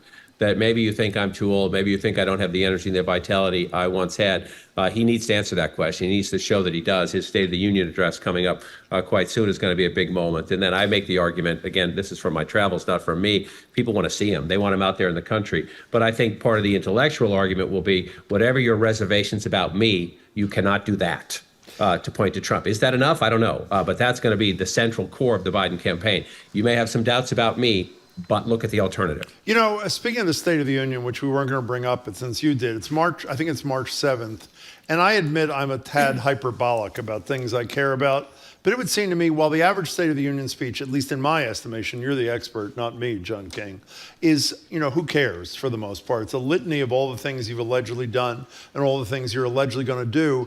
I would say this speech is huge for Joe Biden, appearing for 45, 50, 55 minutes in front of the American people. While scripted, if history is any guide, he will do a few ad libs, leave the script. How he presents himself to the American people, either watching live or on tape later that night or the next morning, is really, it's a pivotal moment to me. Am I hyping it too much? No, I don't think you are. I think for any incumbent president, the State of the Union address is just an unrivaled platform, right? It's the Rose Garden strategy on steroids in the sense that you get this international audience, but obviously you care mostly about your voters here at home. I also would say it's going to come a couple days after Super Tuesday, where by then Donald Trump might mathematically, it's possible by Super Tuesday, he will have mathematically clinched the nomination. So it gives Biden the opportunity. This is a presidential address. It's not supposed to be a campaign speech, but let's be real. It's a campaign year. The framing might be, now you know, if we're not there 100% delegate count, we'll be 98% or 85% or something there. Now you know who the other guy's going to be. Here I go. And he takes the hour plus. I think normally we talk about the litany of accomplishments, right? It's a chance, you have an unfiltered way to say, hey, maybe you don't remember I did this, or hey, maybe you don't remember I'm trying to do that. The policy part, which is very important for this president to break through, because a lot of people, people listening can agree or disagree with what he's done, but he's actually done a lot of things, in terms of infrastructure and other legislation in a very tightly controlled political environment, that just getting it passed deserves credit, and that to talk about his achievements is very important. But I'm with you, Jim. I think how he presents himself, a little humor, some energy in the speech is all the more important because of the other issues that we've talked about in the past. So, John, do you have something, or I was? Well, I have something that's not a serious political question. Okay, well, I can tell you what Marjorie's going to ask. Marjorie and I were talking about you, John, this morning, and Marjorie says to me, I feel guilty. John is so generous with his time, comes on every week, no matter what he's doing, no matter where he is in the country, and she said to me, why don't we buy him a pair of high tops? So I texted you, asked what your foot size was. You didn't get back to me. Here's what we're talking about. Here's the candidate, the Republican candidate for president. It's SneakerCon, the aptly named SneakerCon, announcing his $399 Never Surrender high tops in Philly on Saturday. Here he is. I just want to tell you, I've wanted to do this for a long time. Sure. I have some incredible people that work with me on things, and they came up with this, and this is something I've been talking about for 12 years, 13 years, and I think it's going to be a big success. We're going to remember SneakerCon. Yeah, we are. Know that. It's like an SNL routine. This is the day after the $355 million plus interest judgment. Am I not right? You are correct. Okay. Look at John. No. Okay. So go ahead, John King. I'll take some like Chuck Taylor Converse or something like that. I don't need those. Something basic. Yeah. I got it. Something you can find at, I was going to say, Bradley's. They don't exist anymore. TJ Maxx or Marshalls or something you find for me. Yeah. But I don't need those. I just dropped a few dimes. I was at the NBA All-Star game this past weekend. I have a relationship with the NBA. The commissioner's a friend of mine. I'm very lucky. Wow. And I just dropped a few dimes, getting my 12-year-old some sneakers. He didn't get Trump sneakers. I got some Cheeto sneakers, and he likes the new Jason Tatum Nike sneakers. No, there won't be any. we can't take sides in my business, so there won't be any Trump sneakers in my house. Before you go away, were you there for the Ionescu Steph Curry thing? We were talking about it. How great was that? She was at a reception I was at as well. She's totally down to earth and low key, just a really wonderful person. That was cool. And I think just the idea, as she said, it doesn't matter whether you're a boy or a girl. If you can shoot, you can play. The message of that was pretty fantastic. That was great. It was totally great. I was going to ask about what we talked about for much of the morning with Trenni Which was Casey. what? Dynasty, the sure. series about the Patriots. Have you started it yet, John? If you're not, you're going to love it. I will binge at some point on a vacation. Oh my God! I don't. Having it when you have a 12-year-old, all of your extra time goes there. Plus, I saw my 30-year-old was at the All-Star game as well. Who I told you is getting married in the courtyard right where you are. At the library.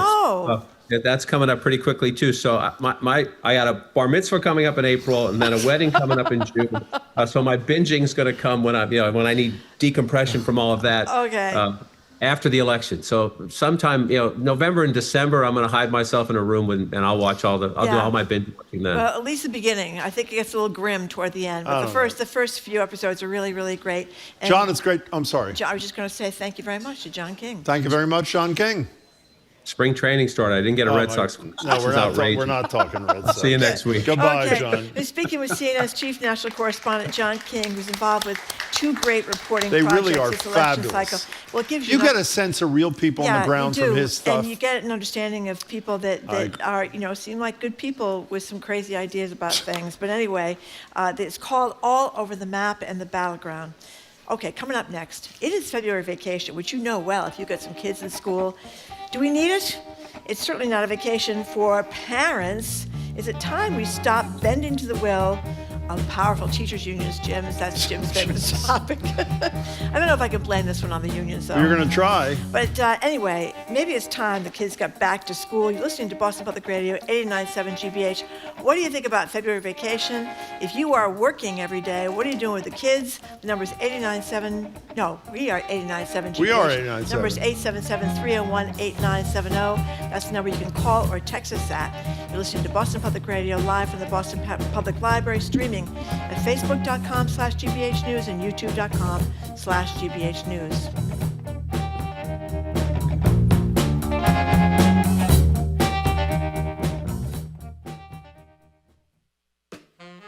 I'm Jared Bowen. Coming up on The Culture Show, for years, Boston-based artists Stephen Hamilton and Napoleon Jones Henderson have been orbiting each other. Now, they are finally converging in a collaborative art installation to commemorate Roxbury Community College's 50th anniversary. That and more on The Culture Show today at 2 on 89.7 GBH.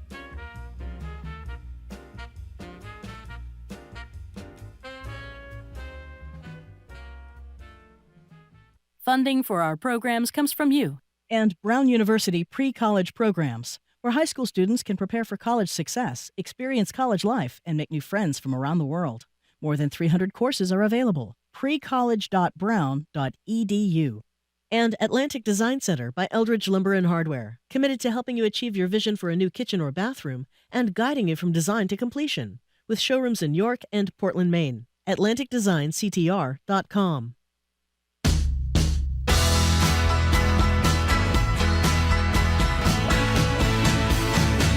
Welcome back to Boston Public Radio. Marjorie Egan and Jim Browdy. We're at the library and streaming at facebook.com/GBH News, youtube.com/GBH News. This Friday, we're joined by the great Tom Rush. He'll perform for us, talk with us. He's in the Narrows in Fall River on Saturday. Next Tuesday, an hour of the Attorney General, followed by an hour of the Governor here live at the library. And as I've said repeatedly, we're very excited about this. Starting on Wednesday, March 6th, we will add a third day to our week at the library. We will be here every Tuesday, every Wednesday, and every Friday. As Marjorie just said, once again, it's February school vacation, a time midwinter where Massachusetts students have only been back in the classroom a few short weeks since the winter holiday break. We'll have yet another week off in April. So we're asking the important question, do we really need February school break at all? Is it just a crunch on parents who have to find childcare or figure out a vacation they can't afford? Is it, as I'm sure Marjorie believes, a plot by the Massachusetts Teachers Association to make her miserable? Or is it a welcome excuse to shake off some of the winter doldrums and spend time with your kids, your family, and that sort of thing. The number is 877-301-8970. I think this may be shocking to you. I think we agree on this. Really? What's your position on February school vacation? Well, my position on February school vacation is that they don't need 14 weeks off a year, these little kids, or 3.5 months off. And if you are someone who gets 2 weeks off a year, it is very, very difficult. You shouldn't say that you're using your schools for daycare, which you certainly are not, but it's very difficult to find a place or spend the money to have your kid in some kind of after-school program or something. It's really tough on working parents, and most mothers are working now, right? They're working, so. And or two parents or one parent, everybody's working. You have from the kids' perspective, you have a tremendous amount of learning loss. You just got back from Christmas vacation, which is like 8 days, 10 days. And Martin Luther King Day. And Martin Luther King Day. You get all those weekends. It's crazy. I think there should be a much longer school year, and I think we need to start catching up our kids with the rest of the world because we are so far behind. And when I think about 40% of third graders in the Commonwealth of Massachusetts who can't read the way they should, I mean, are you kidding me? We're talking with Phillip Martin about not knowing history. We are really falling behind the rest of the world, and I think that we got to ramp up the schools, and I certainly don't think we need to have February vacation. Plus, it's too expensive. Okay, so one, do you think we should have February school vacation? Two, we do have it as of the moment. Apparently, there are not that many states, I didn't know this, or major American cities that do have a February school vacation. If so, we do have it. What are you doing and how are you making it affordable and enjoyable? And thirdly, I have it on good authority. I cannot say I have proof, but I've heard from reliable sources that the Mass Teachers Association executive leadership met last night. They're willing to vote to end February school vacation until they heard that Marjorie was against it, in which case they decided to stay for it. 877-301-8970. And as a serious note, you don't have 14 weeks off a year, right? So when your kids were little, what Can I did tell you you do? something? The difficulty of this job, it's not easy, but it's not. The difficulty of this job is compared to the job of a teacher who is shrink, police officer, whatever the hell. I mean, not even close. Making that argument. Oh, I thought you were. I'm sorry. All I'm saying is it is very difficult now if you are working full time, which most people are, most parents are, to afford all these vacations. Well, you have to pay the teachers more to work the days they're not paid to work. You know what I mean? You don't have teachers. You could have somebody else. Oh, you mean just like a child care kind of thing? No, you could have the Teach for America people or some other people. I mean, I think we need to reform the schools in general, but having 14 weeks off is just kind of too much. Okay, 877-301-8970. I'm sorry, Marjorie, take it away. What do you think, Jane? Hi, Jane. Jane. Hi, Jane. Jan in the car. Oh, Jan. Oh, Jan, I'm sorry. We're pathetic. Go ahead, Jan. Hi. That's okay. Hi. My kids are grown now, but when they were young and my sister's kids were young, we did a family cousins ski week up in Canada every February vacation. And it was the best thing ever. The kids look forward to it every year. The parents look forward to it. We just ski all day and then come back and drink wine and play cards. How about a long weekend in New Hampshire instead? That's swell, Jan. But, that's something that most people can't do. You know what I mean? And most kids can't afford. I don't mean financially. I mean in terms of their brains. But go ahead, Jen. It's a third of the cost to ski in Canada than it is just over the border in the U.S. Wow. Yep. Well, there you go. So Smacked you down there, Margaret. Were you working full time at the time, Jan? I sure was. And how many weeks vacation did you have? Well, as I got toward the end of my career, I had 5 weeks a year. Yeah, well, that's great, but most people don't have that. Most people have 2 weeks off, so it makes it really difficult when the schools are closed for 14 weeks, which is one of my little pet peeves here. We can't act like it's all moms are at home now. You know what I mean? Jan, I think you did an excellent job with Marjorie. I'm sorry. Go ahead. What? One more thing.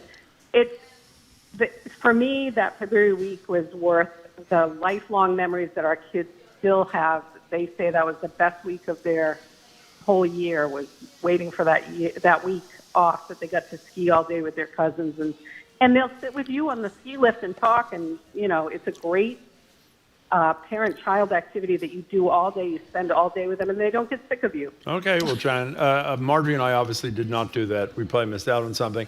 This is a long text, but if I were you, I would read it, Marjorie, out loud. I'm getting a lot of hostility here. The one over here. I would read this text. This is right up your alley. This is eloquently expressing your point of view. You want to Hello. read it? Oh, sure. Hello, because I'm getting hammered on the texts. It's okay. The text messages.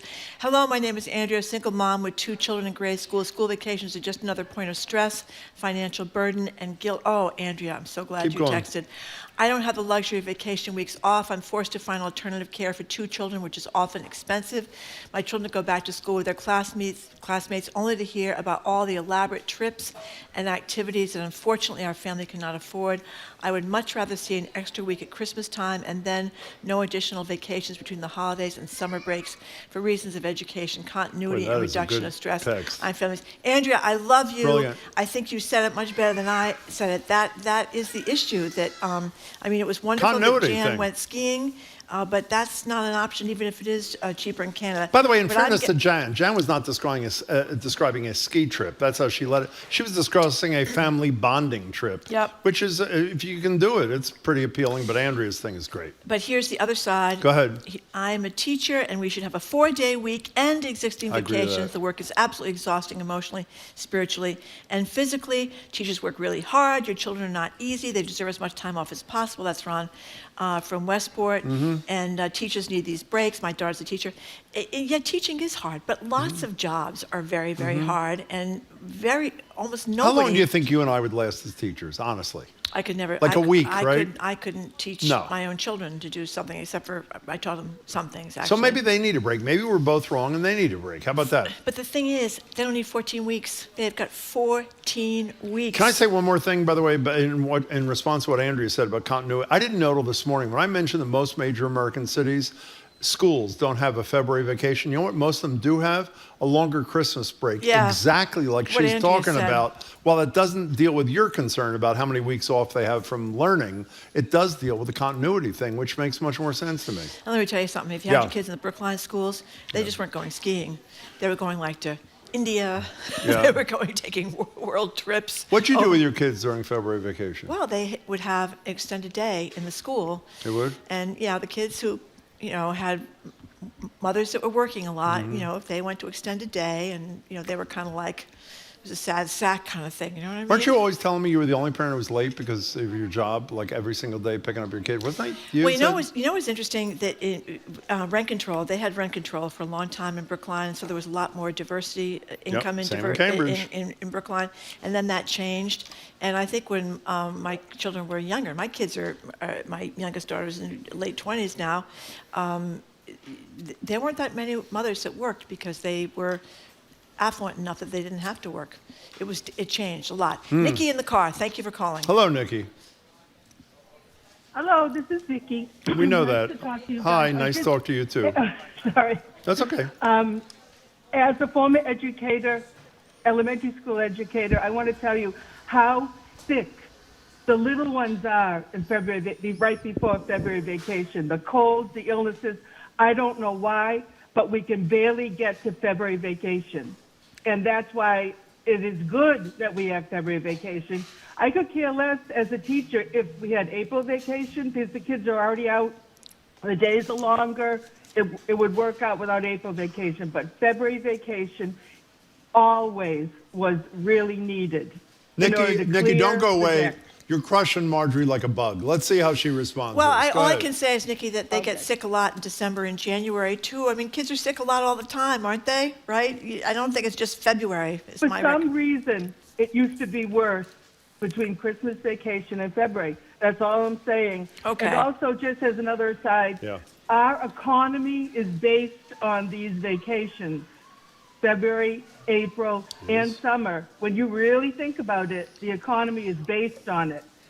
Okay, So, we just hear to you. leave with that thought. Nikki, thank you, and thanks for teaching for your career. Here's That's Tim, great. who's with Andrea. What do you I would say? love to see an end to February break. We have to drop a ton of money to send our kids to camps as my wife and daughter both work. Do they have camps? They have camps, like winter camps in February? Well, lots of schools have extended day camps. Oh, You know, they do? the after-school program just runs during February and April for the parents who, can't go to Turks and Caicos or. Were your kids aggravated that you weren't taking them to Turks and Caicos, or no? I don't know. They don't. I don't think so. I You don't think so. No, I don't think so. She doesn't want to answer the question. Matt in Rochester, thank you for Hey, calling. Matt, how are you? Hi, guys. Hey. So I'm on school committee, and so we actually set the calendar for our district. And there are there are a couple things that I think you're glossing over. Yep. One is teachers are contracted for 185 days and only 185 days. So it is not at the local level that we could extend the school year beyond the 14th. Excellent point. Excellent point. Go ahead. And then the other question is, we looked at our calendar, and so if we were to cancel February break, then kids would get out earlier in the summer. And a lot of summer camps don't start right away. So it would just be shifting the problem from one time period to another. I do like the idea of having a longer Christmas vacation instead of a February, maybe move April vacation to March. But, it's going to add up to 185 days or 180 Hey, Matt, days in school. I should know the answer to this question, but I hadn't thought about it because I hadn't thought about the state mandate for the 185 days. Can a local school committee like yours decide to create any vacation schedule they want as long as they have 185 teaching days? Yes, I believe so. Wow. Well, there you go. Matt, thanks for the education. We appreciate it. Thank you very much. A texter says, Jim has a nice sweater. What do they call those and where do you get one? That's not funny. I mean, by the way, the amount of criticism of my clothing, it's not nice the best, sweater. I admit. It's kind of a zip-up cardigan kind of deal. It's sort of zip-up, yeah. Okay, very nice, very nice. Here's Lane in New Hampshire. By the way, a lot of times people have said to me, did you ever see Jim Browdy and Mr. Rogers in the same room at the same time?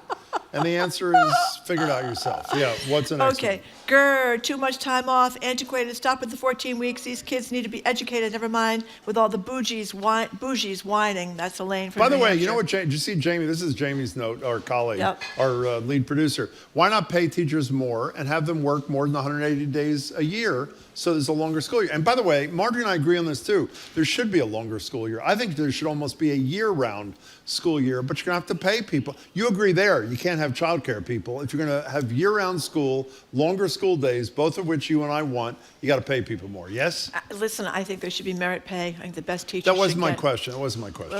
Well, that's my If you're answer. working longer hours, you got to pay them more money, right? And the great teachers, they have a real trouble getting math and science teachers now because you can go make so much money elsewhere rather than teaching, so it's difficult. Did you criticize the teachers' unions while your kids were still at Brookline Public Schools or waited till after? Well, it used to upset me because I was just edging by at the Boston Herald then when they asked me to get the Kleenex and the crayons and all the supplies. I'd say, oh, you're making a lot more than I am. Well, you know why can't they you don't get have them? crayons Why don't and- they have them? Because they didn't make enough money. You know what I mean? Well, And the that- school's not paying for necessary supplies like that. That's why the teachers filled in voluntarily out of kindness and dedication to their kids. They ask the parents. Usually that's what they do. And they ask the ask the parents a little parents, bit, too. which always annoyed me, but I did it anyway must because I have loved didn't you. want. They did love me. They did? They did because they didn't know you or what? What's the deal there? Most Nervous families laughter. don't go skiing. It's a pain to have these many breaks. Teachers are paid for teaching 180 days. That's why most teachers work second jobs. That's Dee from Framingham. Can we take call? I am so with you, Marjorie. School vacations are very stressful for working mothers. That's from Elizabeth. This has been very draining, actually. I thought Exhausting. this would be It's No, exhausting. I don't mean this February vacation. I mean this discussion is Okay. exhausting. Susan from Northborough. Hi, Thank Susan. you for calling. What's your deal? Hi, my deal is I'm very concerned about things like basic math. I shop with cash because it helps me manage my money better. Instead of handing over a card, I hand over cash. And I buy something for $15.25, and I give them a $20 bill and a quarter, and they can't figure out what change to give me. Yeah. So do They you think have if to we type it in the- didn't have February vacation, that would solve they'd be the able to problem. figure it out? Is that your point?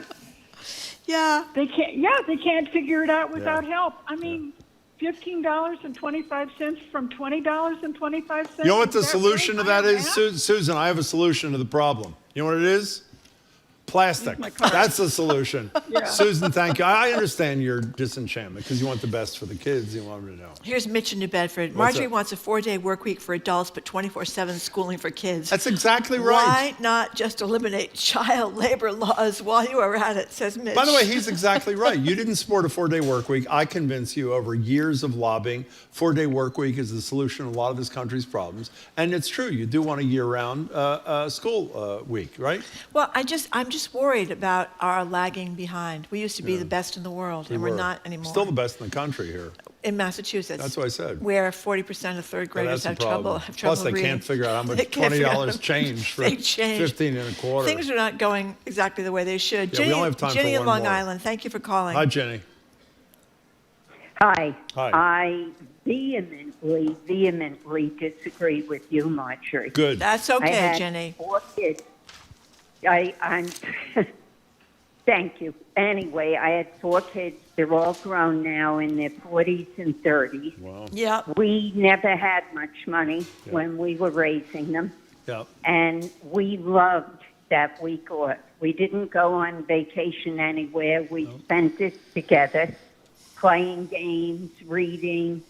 We treasured it. And the other thing, as far as you're saying about reading, which you often do, I really believe the most important thing for kids learning to read is parents reading with them at home.